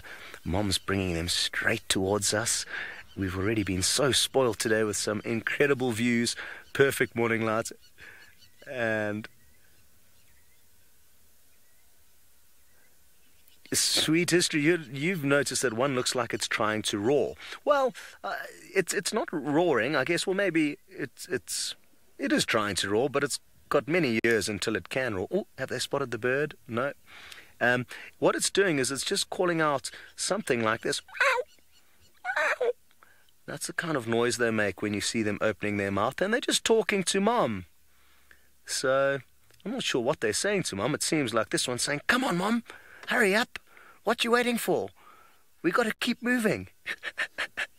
It definitely does have a lot to say, and again, it seems to be the one leading the charge, doing all the talking, whereas the other youngster seems to be a little bit less vocal and a little bit less bold. Maybe he's saying, Mom, what are those people? What is that in front of us? Who are those people? What are those things? It certainly is on a mission, though. I think it spotted a small bush that it wants to go and hide in. And that's actually incredible, because from a long way off, these cubs had obviously spotted this bush where there's a kind of little refuge. Let's have a quick look at the bush, Manu, on our left here, just 11 right here. So this bush is what I think they're heading towards. And the other lioness, let's just have a quick look where the other lioness are off to the right, just to give a perspective of how far those cubs have moved and where they spotted this bush from. Perfect. So it'll be interesting to know if they have got the ability to kind of work out where a safe area is already at such a young age. And it seems to me like that is the case. They were like, Mom, maybe that's what it's saying. It's not safe out here. It's too open. So let's go and hide in that bush. And that is, I think, what we are going to see them do. It's the only refuge for them for miles around. And I'm astounded that animals so small, so young, have got the ability to work that out themselves. No one's looking up into the tree. It'll be a while until you can climb that, and even when you can, it's not going to be graceful like a leopard. A beautiful balanites. So that's what the cub was busy checking out there, and I guess everything for them at this very young age that they're at is going to be interesting to them. They're just like a young human or any young animal. All the different sights and smells and sounds are going to be very interesting for these youngsters. Oregon Way, you would like to know if, I think the mother has got mange on her back left leg. I highly doubt it. We haven't noticed mange on any of the lions in the Mara that we've been viewing. Oh, one of the cubs. The adventurous one. Interesting. Oh, is she going to pick it up? Are we going to get lucky? They're quite big to be carried, but it looked like Mom was thinking about doing that. Now, thanks for pointing that out. I haven't seen any strange marks yet. It's the adventurous one, I'm told, that's got some kind of a mark on its back left leg. Who knows what it could be? They're so close to us now. This is so awesome. Yeah, you see, the courageous one is a boy. I definitely saw some little bumps there, which will become testicles in time. I guess they are now. They're just tiny. You can see those there very faintly behind the back legs. It looks like they are two boys, but maybe I'm wrong. Any of you guys are welcome to let us know your thoughts. What's also interesting now that they're nice and close is you can see the little rosettes. So just like a leopard, lion do have rosettes, and they're definitely most prominent when they are cubs. Mothers and adults will still bear signs of rosettes, but not nearly as clearly. And now Mano showed you a good comparison. You can see a few very faint spots there on the kind of legs and the belly, but not nearly as clear as the little cubs.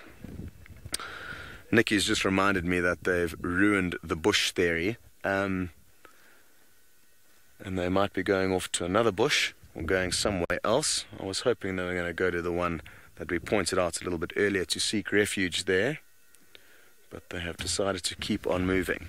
Now, there are other vehicles enjoying the sighting with us, so because we are very close to them now, I don't want to move around, and sadly Manu doesn't have an angle of the cubs just yet.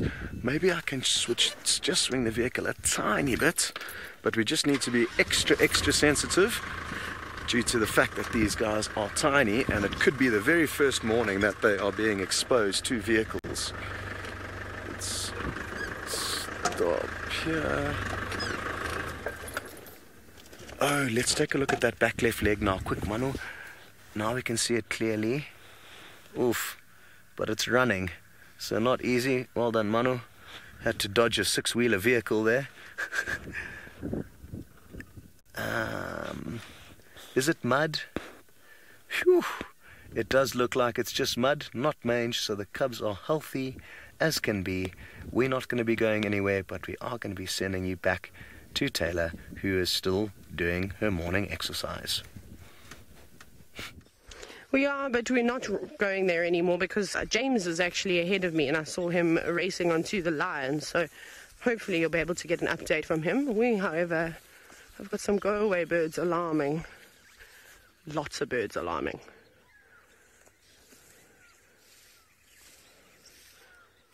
I think there's a leopard here. Either that or a smaller predator, caracal or serval, maybe a bird of prey. I don't know. Let's go have a look.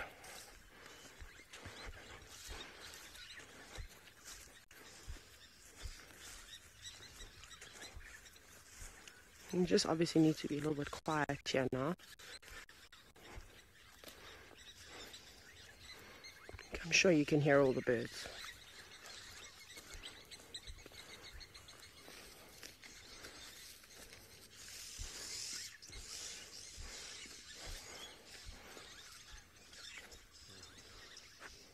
Ah, there's a raptor of sorts.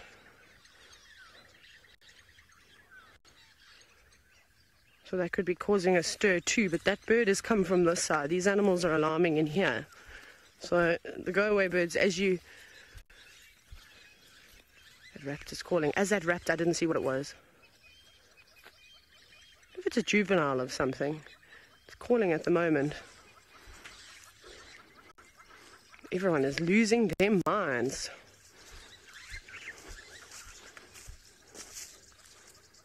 Okay, right.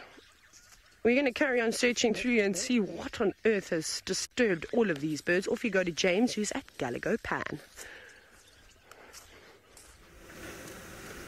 We're also in that same area, and I'll tell you that the lion tracks we had, I think, were of the Nkuhuma pride that have ended up on Arethusa. We're now back at Gallego Pan. I've got tracks coming towards the pan, but I can't see them leaving the pan.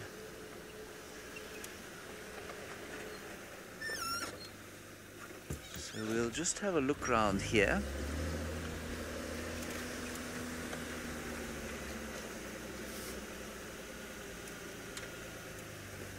Okay, now she thinks that they were heading towards Vuyatela main access road, which would make sense because there are no tracks here. So let me go back, which is the other way. I've done a lot of turning around. I was just saying that this is one of those frustrating days where you start off and you find lots of tracks and you hear lots of calling and you see absolutely nothing. Every little possible prey animal is completely relaxed, has very clearly not seen a predator for at least 3 days. Nyala all over this place where the lions were supposed to be, or where the lions definitely were. I mean, their tracks were here.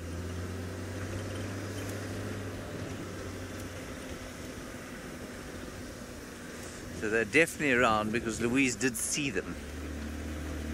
But obviously she didn't leap out of her room in her nightgown and go chasing after them to find out exactly where they went. Because, well, lions are afraid of people in nightgowns.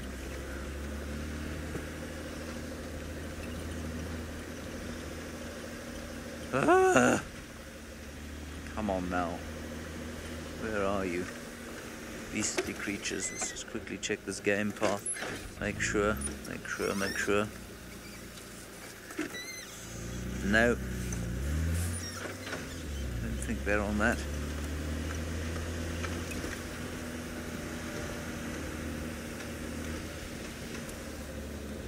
Come on, there must be a lion.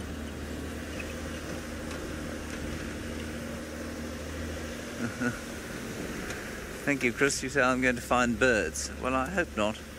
I hope I'm going to find a lion. Unless it's an Egyptian vulture like Brent found yesterday.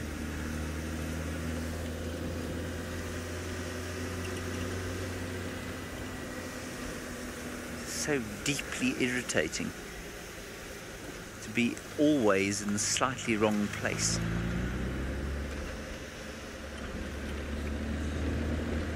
More impala, totally relaxed, completely relaxed. Haven't seen a lion for years. I feel like screaming.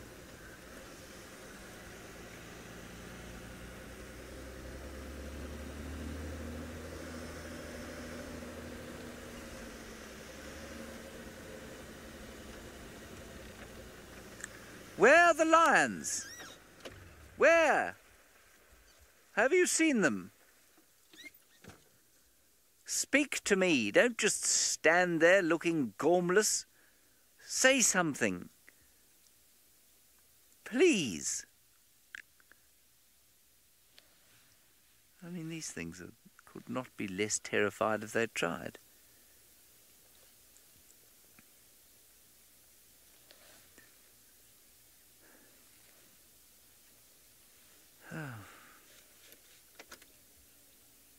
Yes, Project Alpha nightgowns is what all of the ladies here at Wild Earth wear. They are not seen in their pajamas. They wear nightgowns as soon as they emerge in the mornings to make their coffee. That's how they roll. Classy ladies we've got here.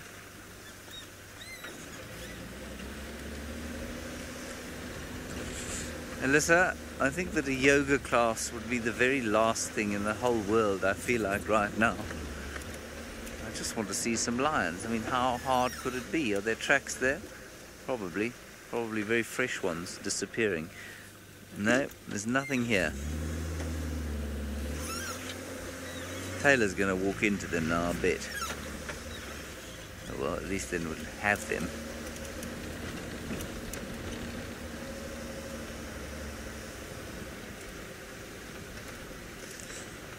Carol, normally predators, those prey animals will alarm call at predators' sight. So I'm seeing them. I'm not convinced that predators smell very strong. There's a lot of thought that, or a lot of assumptions around smell and predators and the use of wind and that sort of thing. They're not here. They have not come past this way. I am deeply, deeply confused. Keep watching the dam cam, they could pitch up there at any stage. Alright, let's go back to the Mara where there are actually lions, yeah, real ones, with Scott, baby ones, baby little ones. These fucking Ascaris, bro. Christ almighty. The issue is about the close back road. But, I mean, surely it makes...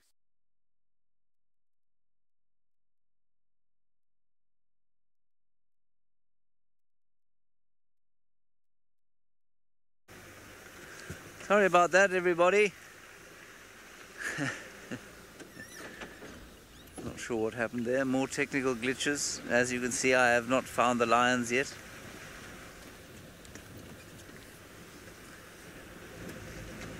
Let's go around the same side. We're just going to keep circling around here. I must have missed the tracks. I can only think that that's what's happened. We will keep trying though. We'll soldier on. Oh, Taylor's got an ool. Let's go across to her. Right. Look. It's the Varro's eagle owl that's up in the tree. So we've figured out what's caused the chaos here around the camp. It was a combination of a Wahlberg's eagle chasing a spotted eagle owl. Not a spotted eagle owl, sorry, I don't know why I said that. A Varro's eagle owl. And now the Varro's eagle owl flew from its perch just trying to get away from all the commotion. But the little birds followed it. You can still every now and then hear the Wahlbergs calling too. So I think it's just going to sit there. Eventually those birds will get bored and they'll move on off. But there's starlings, there's barbets, there's fork-tailed drongos and go-away birds. Here comes the Wahlberg's eagle again. Is it the pale morph? Now the drongo or something is after... Oh, yeah, the drongo was after the Wahlberg's eagle. Oh, beautiful. It is a pale morph Wahlberg's. So it is not impressed with the Varro's eagle.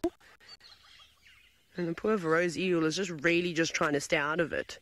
Now, that Faroese eagle will be a threat to some of these smaller birds, because that's one of their things that they hunt, is they don't just go after rodents and scrub hares, but they do hunt birds actually quite often. And I still haven't seen it. I've just read about it, the technique that they use by flying straight into a branch to knock a sleeping bird off of its perch. And then I'm sure once they hit the ground but disorientated, that's when the eagle owl, the Faroese eagle owl makes its move, and then will grab its prey and probably crush it with the massive talons that they have. How cool is this? That was really, really special. To be able to hear all of the commotion. Very nice. It would have been actually much better in a vehicle, because can you imagine the ambient sound? When we're on bushwalk, we don't have that ambient mic, so you're picking everything up pretty much through, let me do it, that mic over there that's hidden in my hat. This is amazing. I was just saying to VM, imagine being here at Gallagher Camp or at Vuyatela Lodge in Juma, and, you know, just having a bit of a rest, and to wake up to that sound of absolute chaos. And, you know, you wouldn't have a clue what was going on. I thought there was a predator of sorts. And then once we realized everything was, you know, bouncing around in the trees and not quite looking down on the ground, that made a little bit more sense. Now, I haven't seen a Faroese eagle owl in forever, but I think that this could be the same owl that some of you see at the dam camp. It has been spotted a few times, just sitting up on perches in the afternoon. Louise and Eggsy, who have lived down at the new room, say they see it every now and then. And it's the perfect spot for an owl to hide away, as one of the few areas that have got some green leaves on the trees, so to at least provide a bit of shelter from the sun during the day. Although I would imagine some of these owl species are going to have to start to take sort of lower perches and roost and sort of in and amongst the thicket, whereas typically spotted eagle owls, and as well as the Faroese eagle owls, will perch themselves quite high and up in the top of the canopy of the trees. But if there's no leaves to do that, there's absolutely no point. So they'll start hanging around in the areas where the African wood owls, the pearl-spotted owlets, the scops owls will typically perch themselves, rather than sitting right up at the top. See, it's all starting to calm down now. They've not worried about the owl. I think they've worked out that the owl is not interested in hunting it, and I'm sure it must have a headache from all those calls. To us, it sounds beautiful and wonderful, and it's such an amazing tune to hear in the morning, but I think when predator birds and something like an owl hears that all the time, it must grow tired of it. Maybe it's the equivalent of somebody banging pots and pans. You know, to you and I, the clanging sound will cringe. I think that's probably what the owl does too. Very cool. Well, we'll probably just keep moving on now. I think because James hasn't found the lions, we'll probably head on in that direction. And maybe go and see what's happening that side. But we'll have to keep on marching. We'll move away from camp. We're just taking shortcuts at the moment. Obviously, there's a huge network that runs here that's worn by hippos, that's worn by elephants, that's worn by kudu, and a variety of antelope species too that goes straight back to the main watering holes, linking Gallagher Pan with Vuyatela Dam, or the pump pan.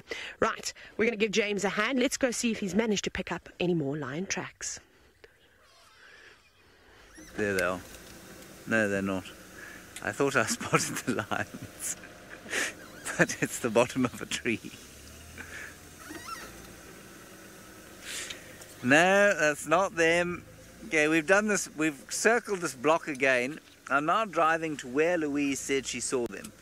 I wonder if they haven't whacked something in here and went down to have a drink and then went back, and that would explain why they didn't cross out of the block. But I haven't even seen a track in here, and this is, I mean, there is Louise's house. Just there. I see that she is not standing there in a negligee.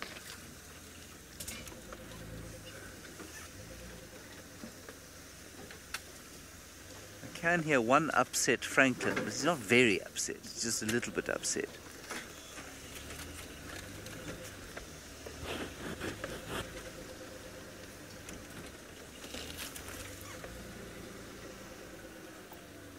Let me jump out the car here, you can stay with me, and let me see if I can see some tracks.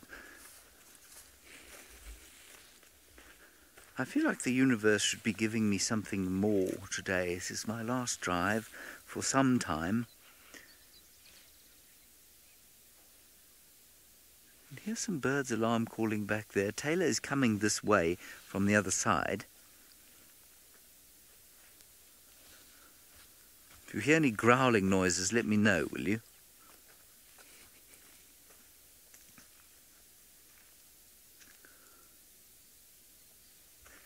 There are tracks of nyala, kudu, impala, duiker, steenbok, hyena.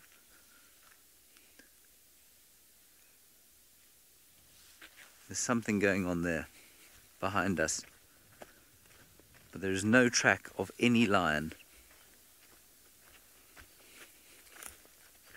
I can hear lots of go-away birds going. It's probably at the owl that the Taylor was standing at, because she's close by there.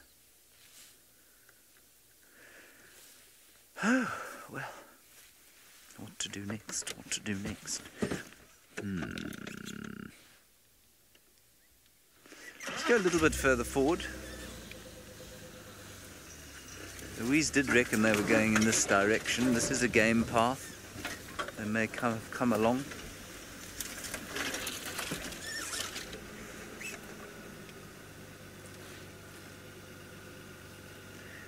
No.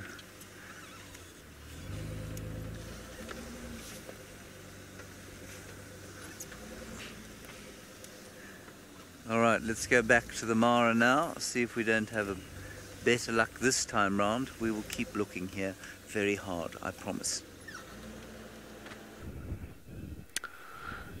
Welcome back, everyone. I apologize profusely for the fact that you had to listen to some foul language coming out of my mouth. I had no idea that you were with us at the time, and clearly I was going through some complications here. I do again sincerely apologize. It's not very nice to use language like that, so I'm sorry. Okay, the lioness, the mother with the cubs, has made it into the long grass, which is, I think, going to be a suitable refuge for the cubs to hide out in. And it seems like they aren't going to be doing too much more moving, and the fact that they are in long grass now means that we are probably not even going to be able to see those fur balls as they move.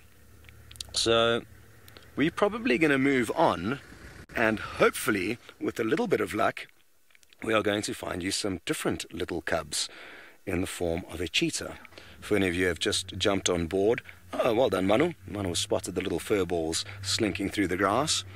But as I said earlier, as we started out the morning safari, we were hoping on going to follow up on reports of a cheetah with some cubs, probably in about another 25 minutes to the south of where we are here. Of course, we've been happily and pleasantly delayed by the first ever sighting of the latest additions to the Sausage Tree Pride, and we are looking forward to spending as much time with them in the coming few weeks. Let's hope they manage to make it through this very, very dangerous stage of their lives.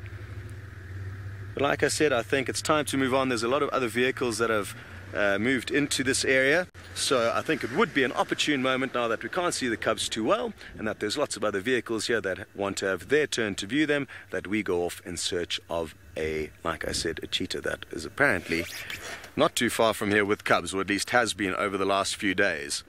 The only catch is we are stuck in a traffic jam. It's going to be difficult to get around all these vehicles.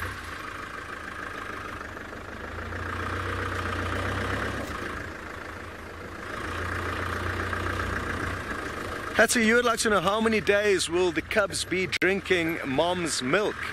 And up to around 6 months of age, they'll be drinking the mom's milk. They're our friends from earlier. And yeah, up to around 6 months of age, they'll be drinking milk. But anywhere from about 3 months of age, they will be including meat in their diet. And I always love watching little cubs chewing on meat, wrestling it, attacking the carcasses that are already dead. So that is something that we can look forward to. very, very good. I'm told that I think James has got tracks of Hosanna, so why don't you head over and give him a hand? Right, hopefully we don't turn this car over. We do have Hosanna here, I think. It is a leopard. I don't think we're going to get a great view. Is that Hosanna or Tingana? Say when, Senzo. I'm pretty sure that's Hosanna. That's him. Now, Louise, I don't mean to cast aspersions on your eyesight, but I mean, obviously your eyes were probably not quite open yet when you woke up, and obviously the strain of putting on your nightgown and that sort of thing as you stumbled outside. Do you think it's possible that this is what you saw? Because Rexon and I have now driven and walked this place flat, and we cannot find a lion track. And Louise says unless leopards travel in pride, so she didn't even see only one. How bizarre.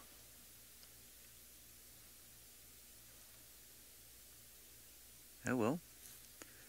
Perhaps the mystery will be revealed, perhaps it will not. It will just remain a mystery. Now, what I think is most interesting about young Hosanna here is the fact that he is, well, very clearly developing a dewlap.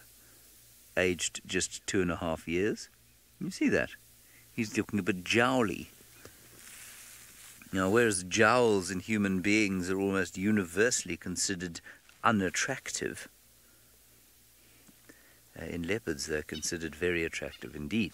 And I was reading about them sometime last week, I think it was. Brent Leo Smith managed to find an article on them. And they are not entirely, we don't think, to protect the neck when they have fights, because of course leopards will avoid having physical fights as much as they can, Tundi being a notable exception. She's very happy to have a fight with anybody, but most will. And apparently it might serve some kind of attractive purpose, a little bit like a lion's mane does. And so a jowly male leopard may be attractive to a female more than a less jowly one, because obviously it says that he's a bit older and he's got some experience.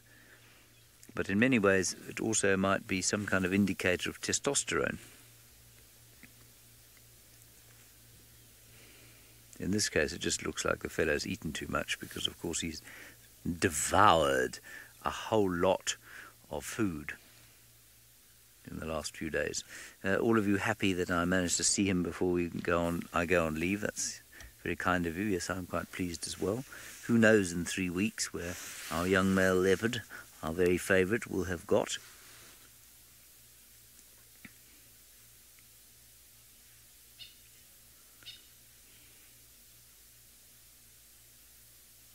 Doesn't it? I agree, Mrs. Zero. The profile looks very similar to his father, especially with that rapidly developing dewlap that he's got. And for those of you, sorry, I suppose I haven't confirmed or explained what a dewlap is. It's that sort of loose skin that hangs beneath his chin.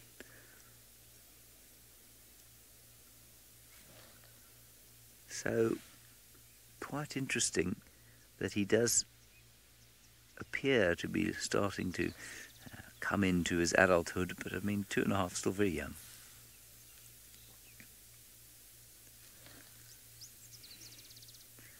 Right, well, we're not going to spend a huge amount of time here. We'll spend a little bit longer with him, and then we'll see if we can't unravel the Louise Lion mystery. Yes, well, that's precisely kind of what I was trying to get at, Sarah, that the dewlap is indeed some way for the females to tell that the male is fighting fit and ready to mate and a decent fellow. It probably also has a slightly peacock's tail effect, which is basically means that there is no hugely advantageous reason to have a tail if you're a peacock other than to attract females.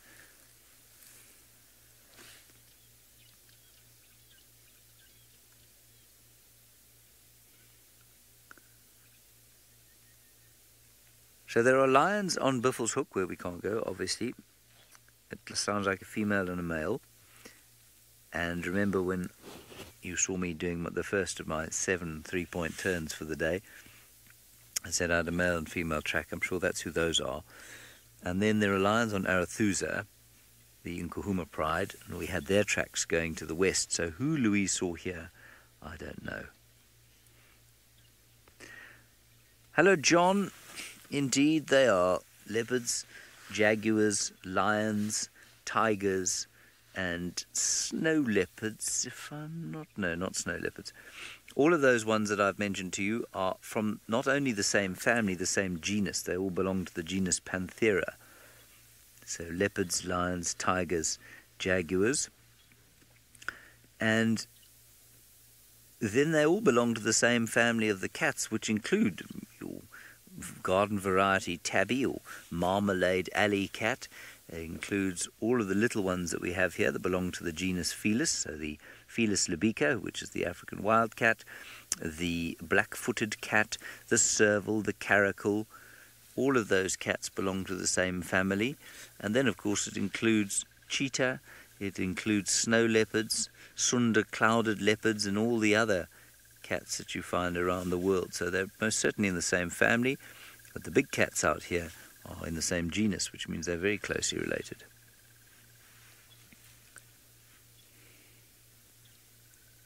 What is it? Fidget. Go on, fidget. That's what I say to my father's dog when he sees something. You say, fidget. Right, Taylor, I watched marching past here. I wouldn't say stomping, but certainly it was very close to it, obviously, in much the same frustration that I'm feeling.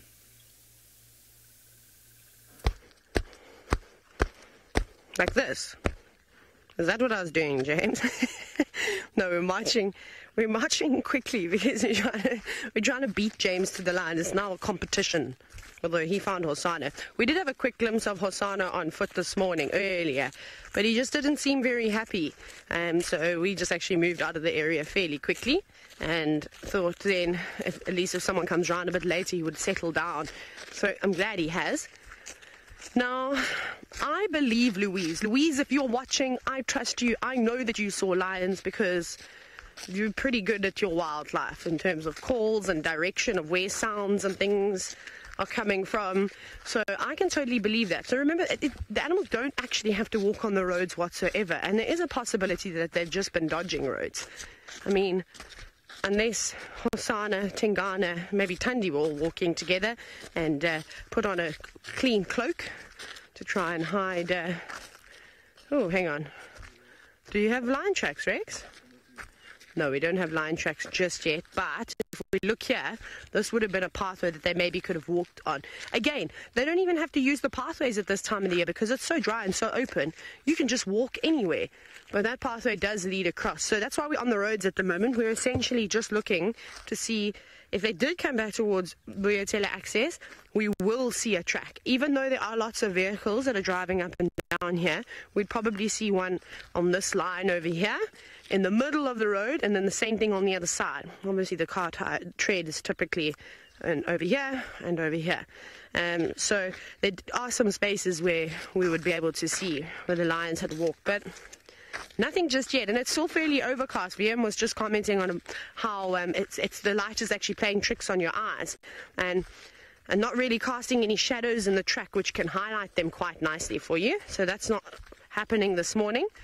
Rexon's just going to go up in front to make sure, because I'm not concentrating very well in terms of looking for footprints. I'm kind of scanning up while Rex has got his nose glued to the ground, trying to find those lion footprints. But I don't know.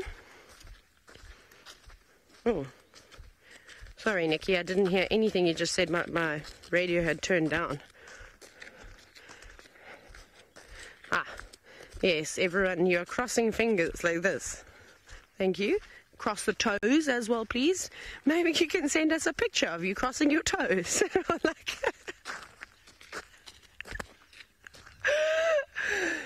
This will be hilarious. Please actually do that, because I don't have to see it, but everybody in final control. I mean, the big screen toe crossing. I think that'll be hilarious. Who's going to be brave enough? Some of you were brave enough to do the Go Away Bird challenge a little while ago. Who's brave enough to do the toe crossing challenge? I mean, that's an interesting hashtag, don't you think? Who would even search for something like that? Probably me.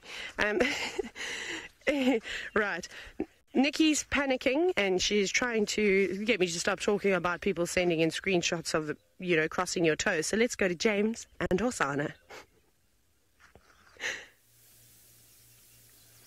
I couldn't agree with Nikki more. I really think that sending pictures of your toes crossed would be a poor idea, everybody. I think Taylor has come up with many, many good ideas.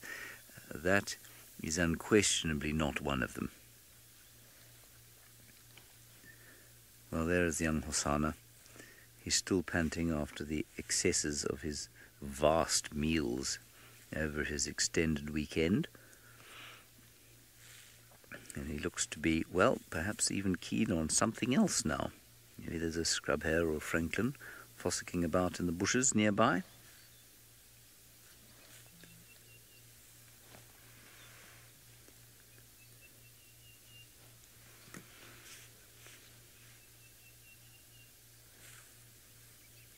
Though we see more snake tracks, we don't see a great deal more snake activity, no. Snakes, as I always say, will universally try to avoid us, and so we don't see a lot of them. We see them from time to time, but much more in the summer, actually, even though you would think that that would be slightly counterintuitive, given that it is more open now. But I cannot remember the last time I saw a snake. Yes, I can. It was a little thread snake in camp that Jerry caught and took out. Yvette, you're looking at the reason that cheetahs don't live at Djuma too much, and I'm not talking about Hosanna. I'm talking about the bush and the terrain in which he's sitting. This is a woodland area, and cheetahs simply do not survive well in woodland. They need open areas to chase their prey down. That's why we saw them, unsurprisingly, on cheetah plains. It's why we saw them in the Mara, or why we do see them in the Mara much more, and why we used to see them on Arathusa, around that enormous clearing that they had around their airstrip. But we just simply don't have those clearings on Djuma, and that's why we don't see a lot of cheetah. The competition they get from other predators is also quite severe here. I mean, there's plenty of lion, leopard and hyena activity,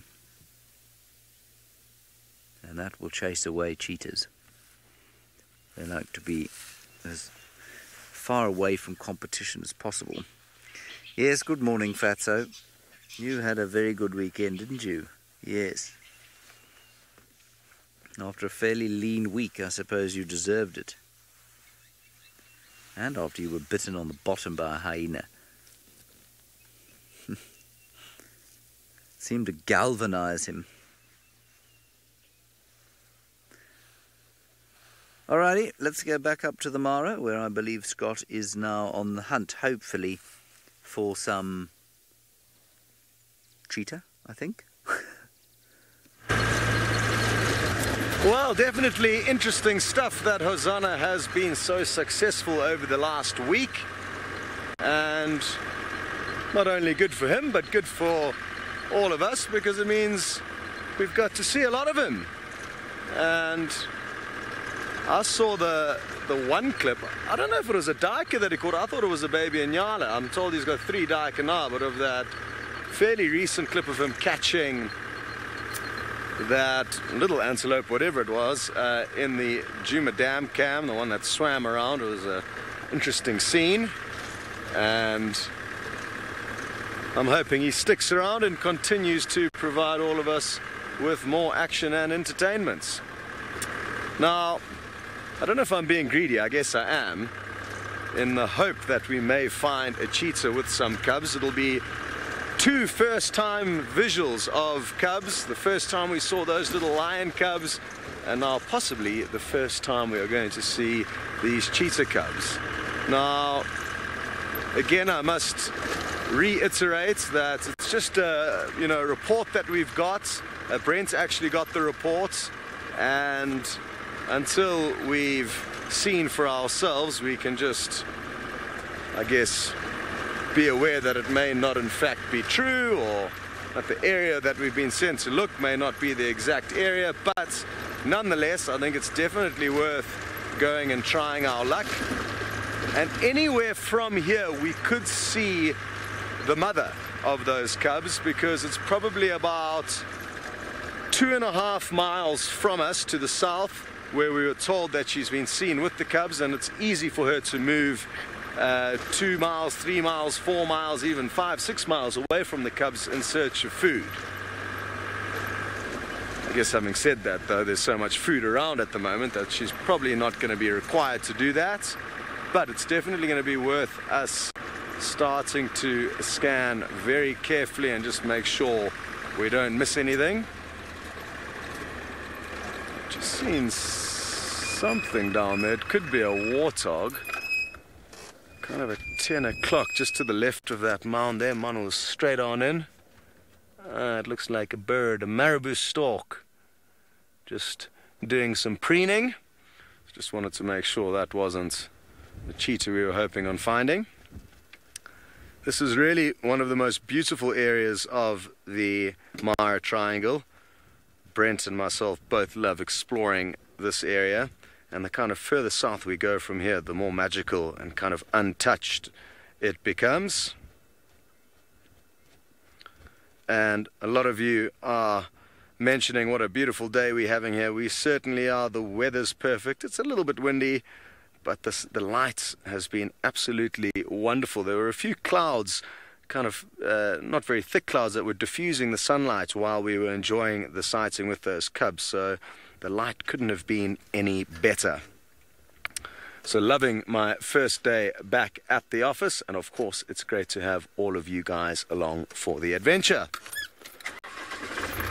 Been a little bit rusty, got off to a late start this morning, but it's all working out well. It's funny how after just 3 weeks of being away from work, you kind of begin to forget a few of the basic things that you get used to. Karen, you would like to know what is the cheetah mother's name? Well, we don't have a clue which cheetah it is. Like I said, at this stage it's just a report of a cheetah with cubs.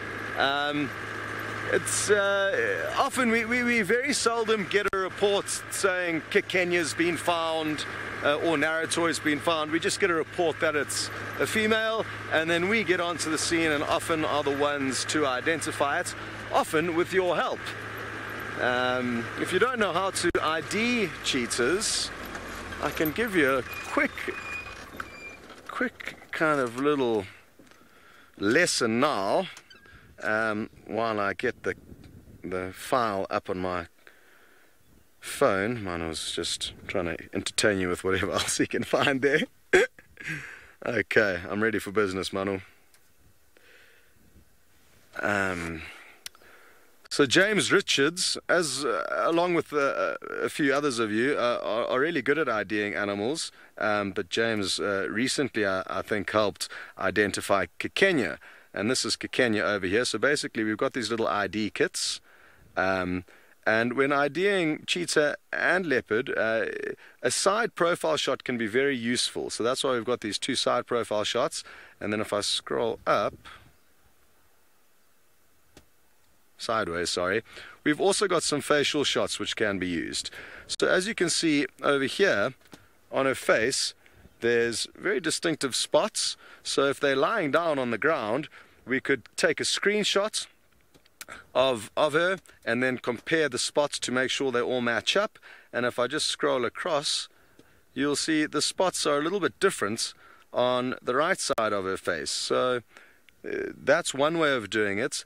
Often with cheetah, and what I was taught by the cheetah researchers, is they just use side profile body shots. And if we look at Kikenya here, on her right side, this is one of her distinctive features. There's that little kind of, it's almost like a line. It's not really dots.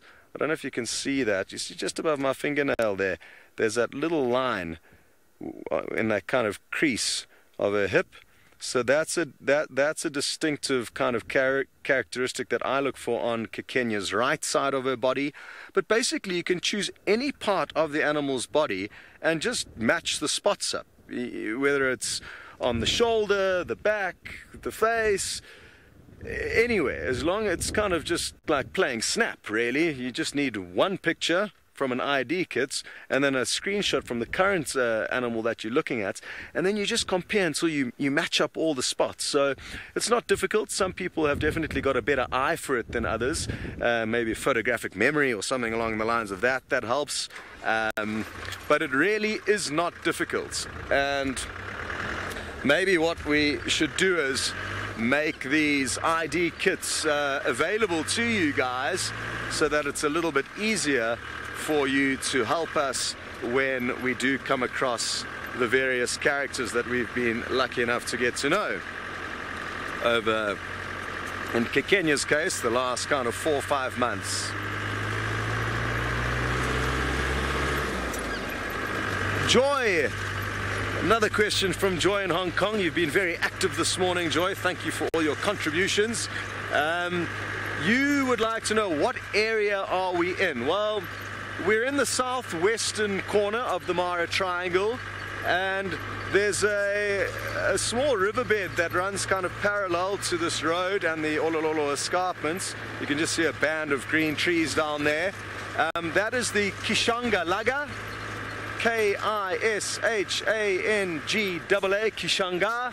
And there's also a little campsite where the public or tour operators can come in and set up camp a little bit further downstream. So yeah, I'd say we're in the Kishanga area, or the Ngiroare area a little bit further south. I'm not sure if that helps you. I sadly forgot my map book in my other car. I'm borrowing David's car today. Edu, one of our technical wizards, is busy working on some tech issues that Paka is having at the moment. So sadly I can't show you exactly where we are on the map, but I'll make sure I carry it next time. Again, you can see I'm a little bit rusty. I've forgotten some of the tools of the trade here.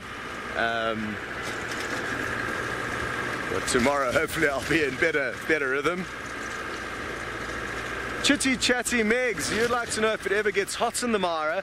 And yes, over the last week the weather's been generally warm, even at night, and during the middle of the day it is hot. It does get hot.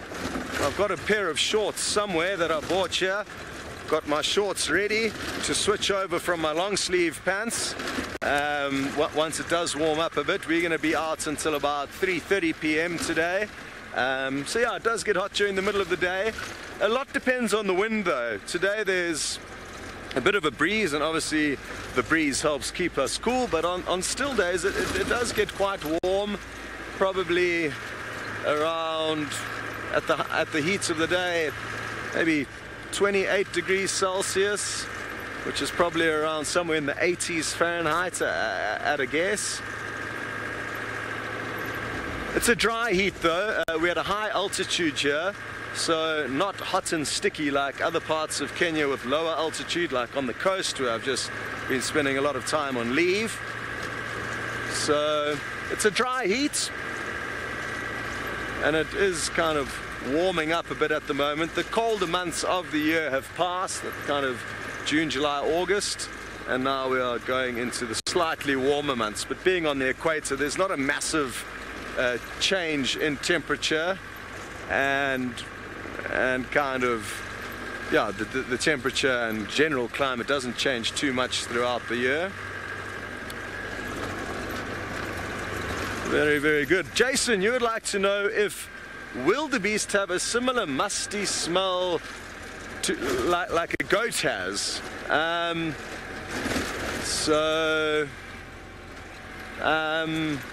Not that I've smelt.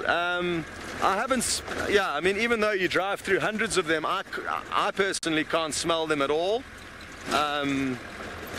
So no, not as far as I'm aware. I think a goat is a more pungent creature than the wildebeest. Well, kind of one animal There's a few animals that you tend to smell out here. Waterbuck is the one antelope that smells. Elephant, bulls and must, they also have a very distinct smell.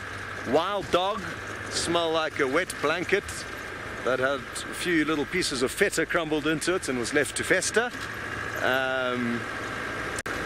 So yeah, typically the animals don't smell too bad. Even an animal like a lion, I'm sure if you were to snuggle up to it, you'd smell it. But I mean, even the close proximities we get, we very seldom actually smell them.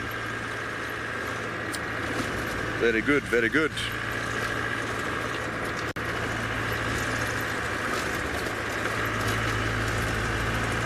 I really am hoping this report of a cheetah is in fact true and that we do get lucky in finding it. We've got plenty of time. Like I said, we're going to be out for quite a while today. So time is on our side. Hello, Nana. You would like to know why do the zebras stick around the wildebeest? Or is it the wildebeest that are sticking around the zebra? I wonder.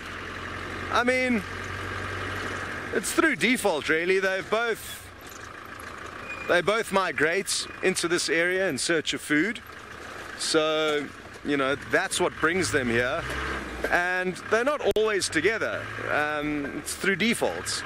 If we stop and look here, there are hundreds and hundreds of wildebeest off to our left, yet I cannot see one zebra next to them. So it's not a hard and fast rule. There's one herd in the foreground, plenty in the background, no zebra to be seen anywhere. But you do find sometimes, you know, small little mixed herds, big mixed herds.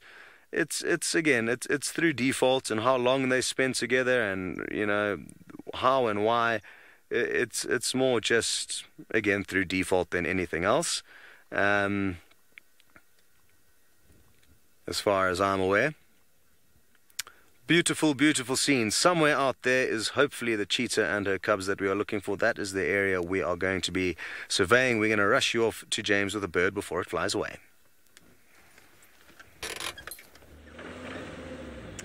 I'm afraid the bird has flown over the top of us and away. It was Mrs. Wahlberg, the pale form Wahlbergs, and Senzo and I are having a very stringent disagreement on, you know, the actual morality of the relationship that she and the other one have set up. Now, if you are unfamiliar with these Wahlbergs, for years and years, Mr. and Mrs. Wahlberg came to their nest, tried to raise babies, were successful sometimes, not successful at other times. And last year they were unsuccessful, and she returned this year with another male. And, well, I was just saying that I thought even if her male had died, it was very soon for her to have moved on. She should be dressed in black for a little period of mourning. And Senzo thought that was very unfair. He said, no, all that's happening is that the new male is helping her get over it. I said, you damn right, the new male's helping her get over it. And he said, no, I said, I've seen them both carrying furniture to the house. They've both been seen. He said, yes, he's just helping her set up camp. And I said, for what reward? And he said, well, I'm sure there'll be some benefits. Well, and therein lay the rub of the argument. Anyway, let's see if they're more successful. We found him, actually, you know, he's a young eagle, I think. We found him asleep when we went past the nest. He flew out. She's obviously off doing some work. He's very lazy fellow. She's going to regret it. She's going to regret turfing out her old man. He may have been a bit boring. He may have told the same jokes every year as they came down here. He may have had habits that irritated her, like snoring or picking at his claws as they attempted to sleep in the evenings. But she'll regret it. She will regret it, because when she finds herself doing all the work in this new relationship, well, then there's going to be trouble. She'll long for the familiarity of her old boy picking at his claws in the night, complaining slightly of his sciatica. You'll see.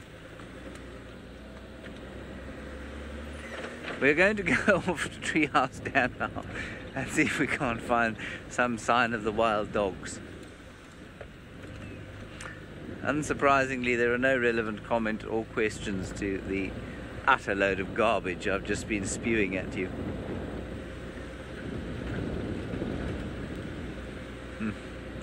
Let's go and see if we can't find some sign of this pack of dogs. There's absolutely no sign of any lion around where we were looking there. So let's go and find out if Taylor has managed to find any sign of the flying lions of Gallagher Pan. I'm trying to hide away from BM. I'm thinking if I was a buffalo, this is what I'd probably try and do to keep away from it. Bastard! Anyways, so we've come across this tree, and there's only one of these trees here in Djuma. It's a very, very special tree. It is called the Niconico Rippensis.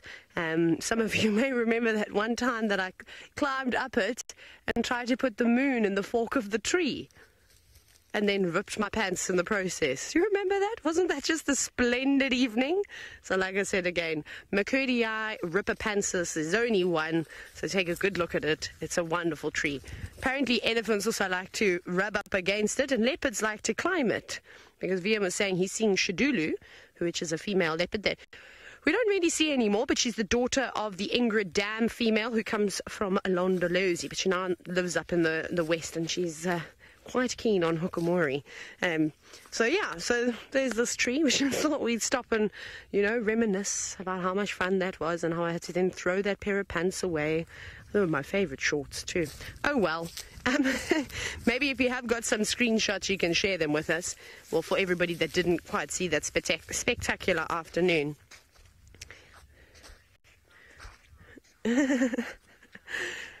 Angelina, you said you're laughing way too hard now to ask any questions. It's okay. Wipe those tears of joy away. Take a sip of water. I'll excuse you for not asking questions. Also, the picture I posted on Twitter, those are not my toes, I promise you. Also, my feet are a whole lot whiter than that as well because of my dreaded sock tan. And I thought it was funny. I thought it was hilarious. Anyways, at least I entertain myself. So we haven't found anything on lion tracks. I'm just looking on the floor as we're walking along here, just in case. So no sign of the lions. So to me, that says that either Louise was hallucinating, which I don't think. I feel like Louise was not hallucinating. I think they've either gone further north or they've turned and they've gone further east, but they didn't cross Boyatela access.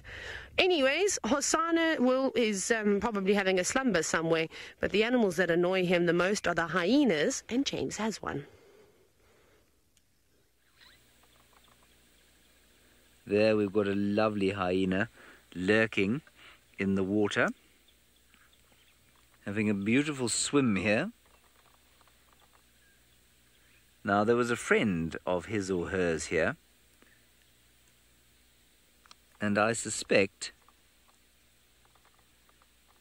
quite strongly that they have been eating, and I suspect if they are where they are here, it's entirely likely that they've been eating something they stole from the doggies.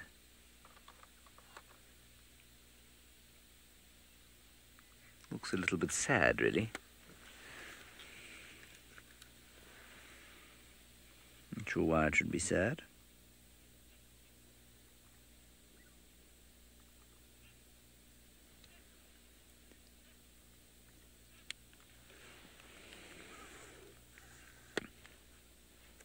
Nita, you say, is it a pool party again? It would certainly seem to be some sort of pool party.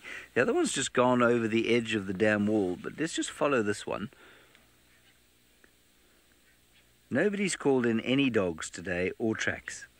So it wouldn't surprise me if they had whacked something close by this morning, had it lifted from them by these hyenas. And perhaps the hyenas will now be making their way back towards where they did their lifting.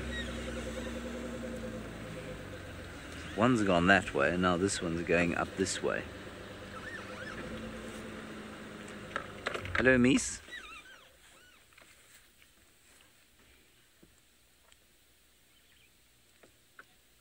No, Kelly, you do not see raindrops hitting the water.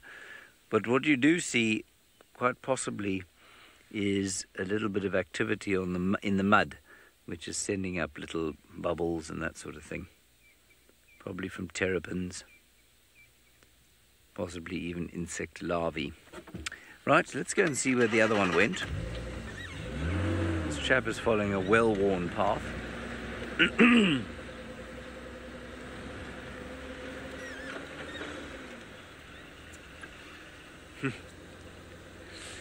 Mrs. Massigal, to describe what that hyena was doing as a bath would be to give the hyena credit for cleanliness that it most certainly does not deserve.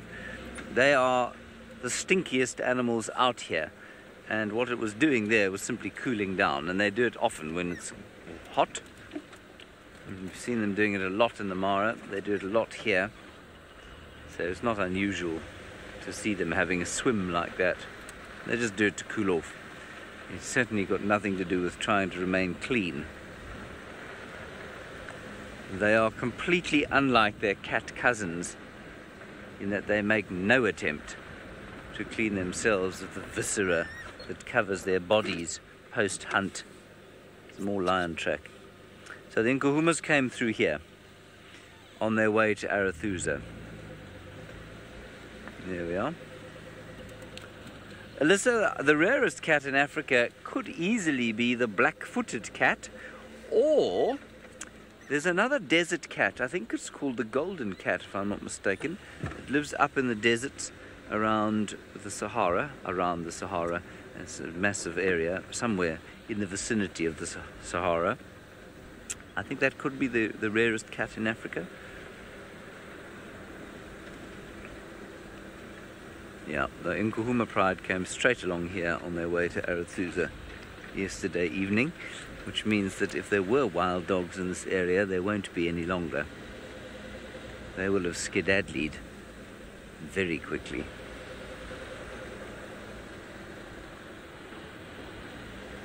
I suspect.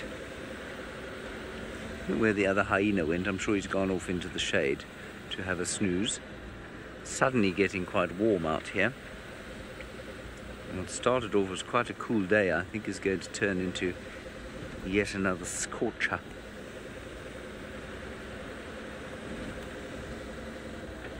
Where these dogs went.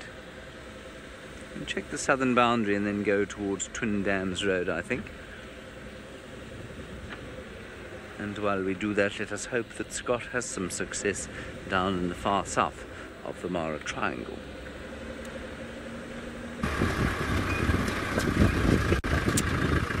So, we are not as hot as James.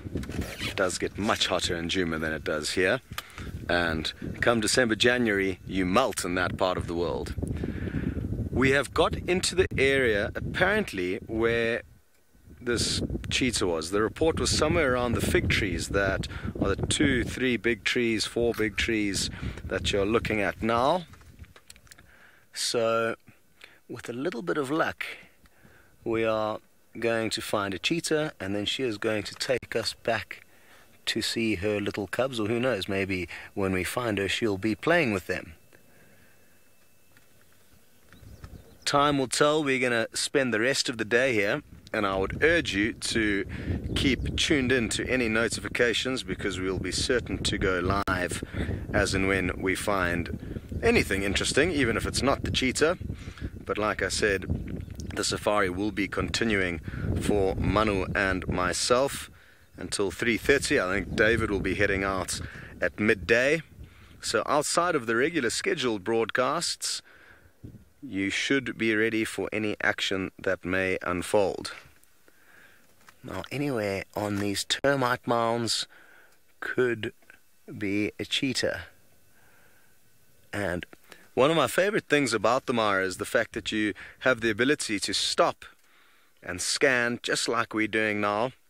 It's something that probably all of us should do a little bit more often than we do, because you can see for so far here, and the road network isn't nearly as dense as it is at Djuma, for good reason. I mean, there's a lot more bush in Djuma, so it makes sense to have a bigger road network there.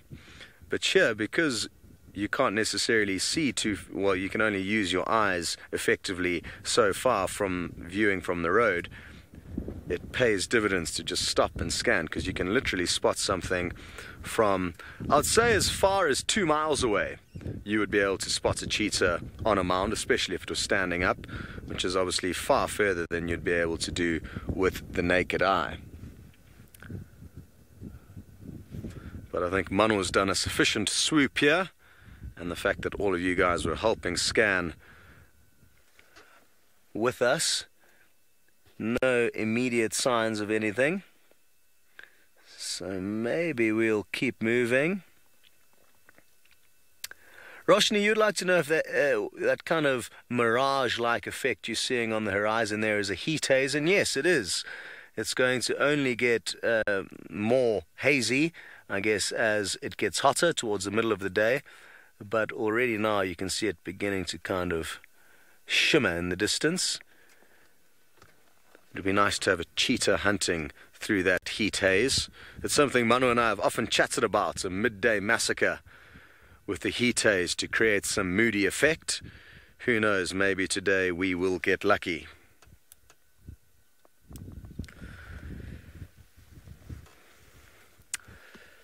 Aegis, you're asking how far you think I can see from this position.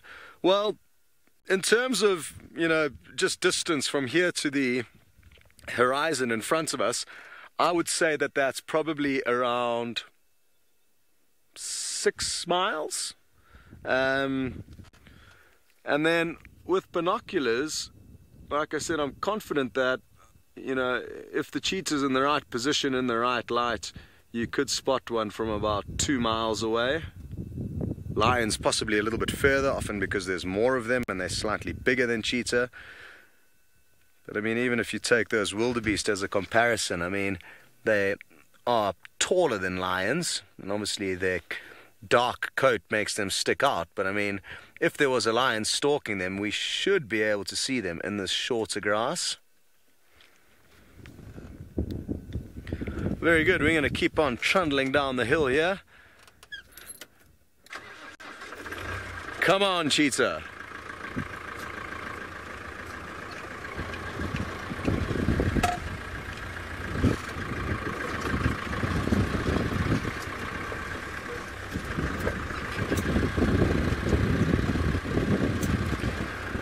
Hello, Brett. You would like to know how large of an area is this safari park? Well, it's almost never-ending. Not quite, but it's a very expansive ecosystem which overlaps 2 different countries. The majority of this ecosystem, the Mara Serengeti ecosystem, is in Tanzania to the south of us. But in Kenya, it stretches about 50 kilometers to the north, away from the Tanzanian boundary, which is about 30 odd miles, maybe a little bit more than 30 miles. And it's not a perfect square. It kind of tapers off into almost kind of like a triangle. It's the widest on the Tanzanian border, and then it tapers off as you go further north into Kenya. And then you get within Kenya you get the Mara Triangle, which is a portion of the Mara that we traverse. On the other side of the river you get the Mara Reserve, and then surrounding both the triangle and the reserve to the kind of north and east are smaller community conservancies, which is land that a group of people that own the land or live on the land have agreed to allow lodges and tourism operations to open up there. And there's a mixture of people and their livestock living in and amongst the wild animals. So there it's kind of a hybrid where humans, their livestock and the wildlife are coexisting, whereas here in the triangle and the reserve there's no humans allowed in here.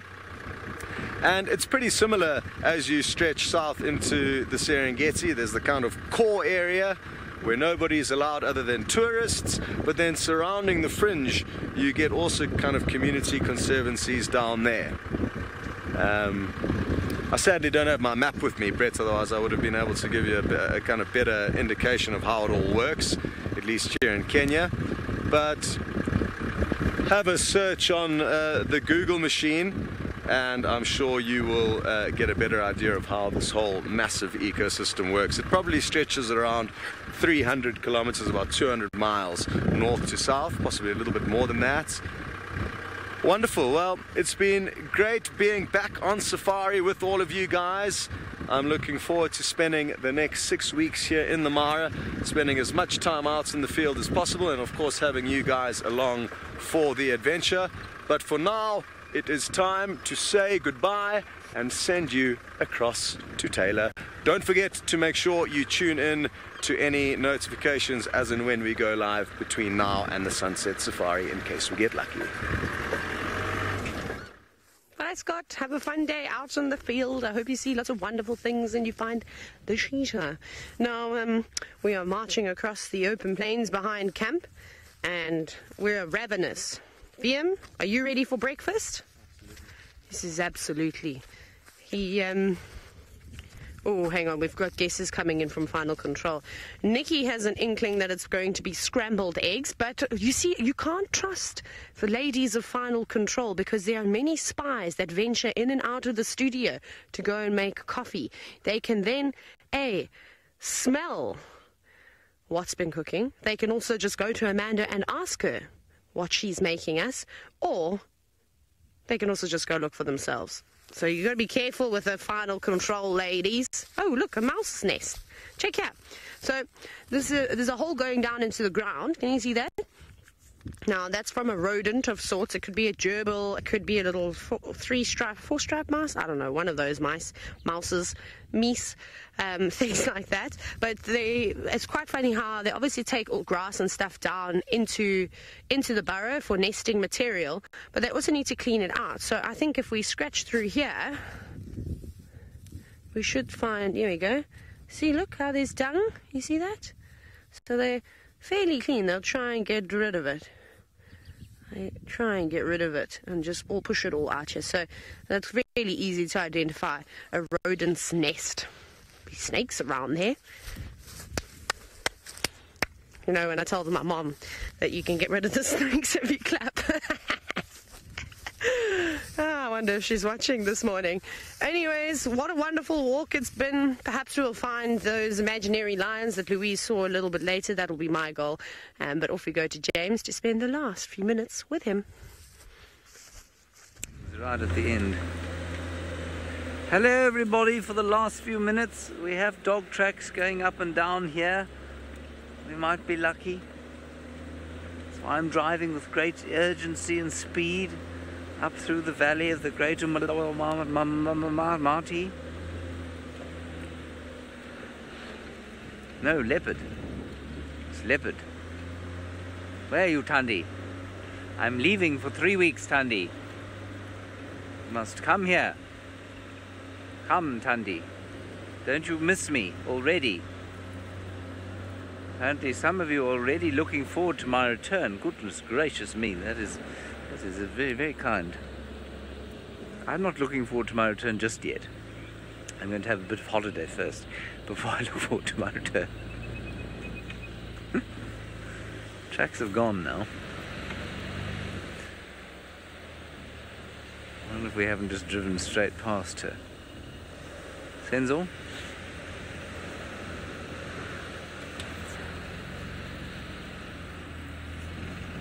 Thank you. I shall do my best to bring back some interesting stories from my holiday. I suspect the best ones will come from the next few days, where my mother and father, aged 75 and 71 respectively, are for the very first time in their lives hiring what is known as a camper van in this part of the world and going into the Kruger. I am accompanying them to document it for my family, who are looking forward to the most amusing tales that are no doubt going to come from it.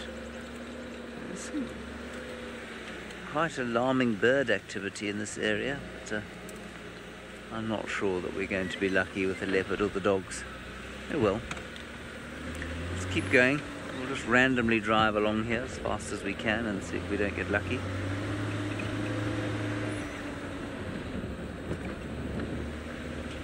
Running out of time to find anything before the end of my work cycle.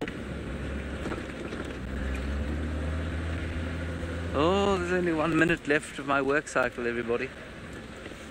I must say that 1 minute left of 12 weeks really is a very small segment.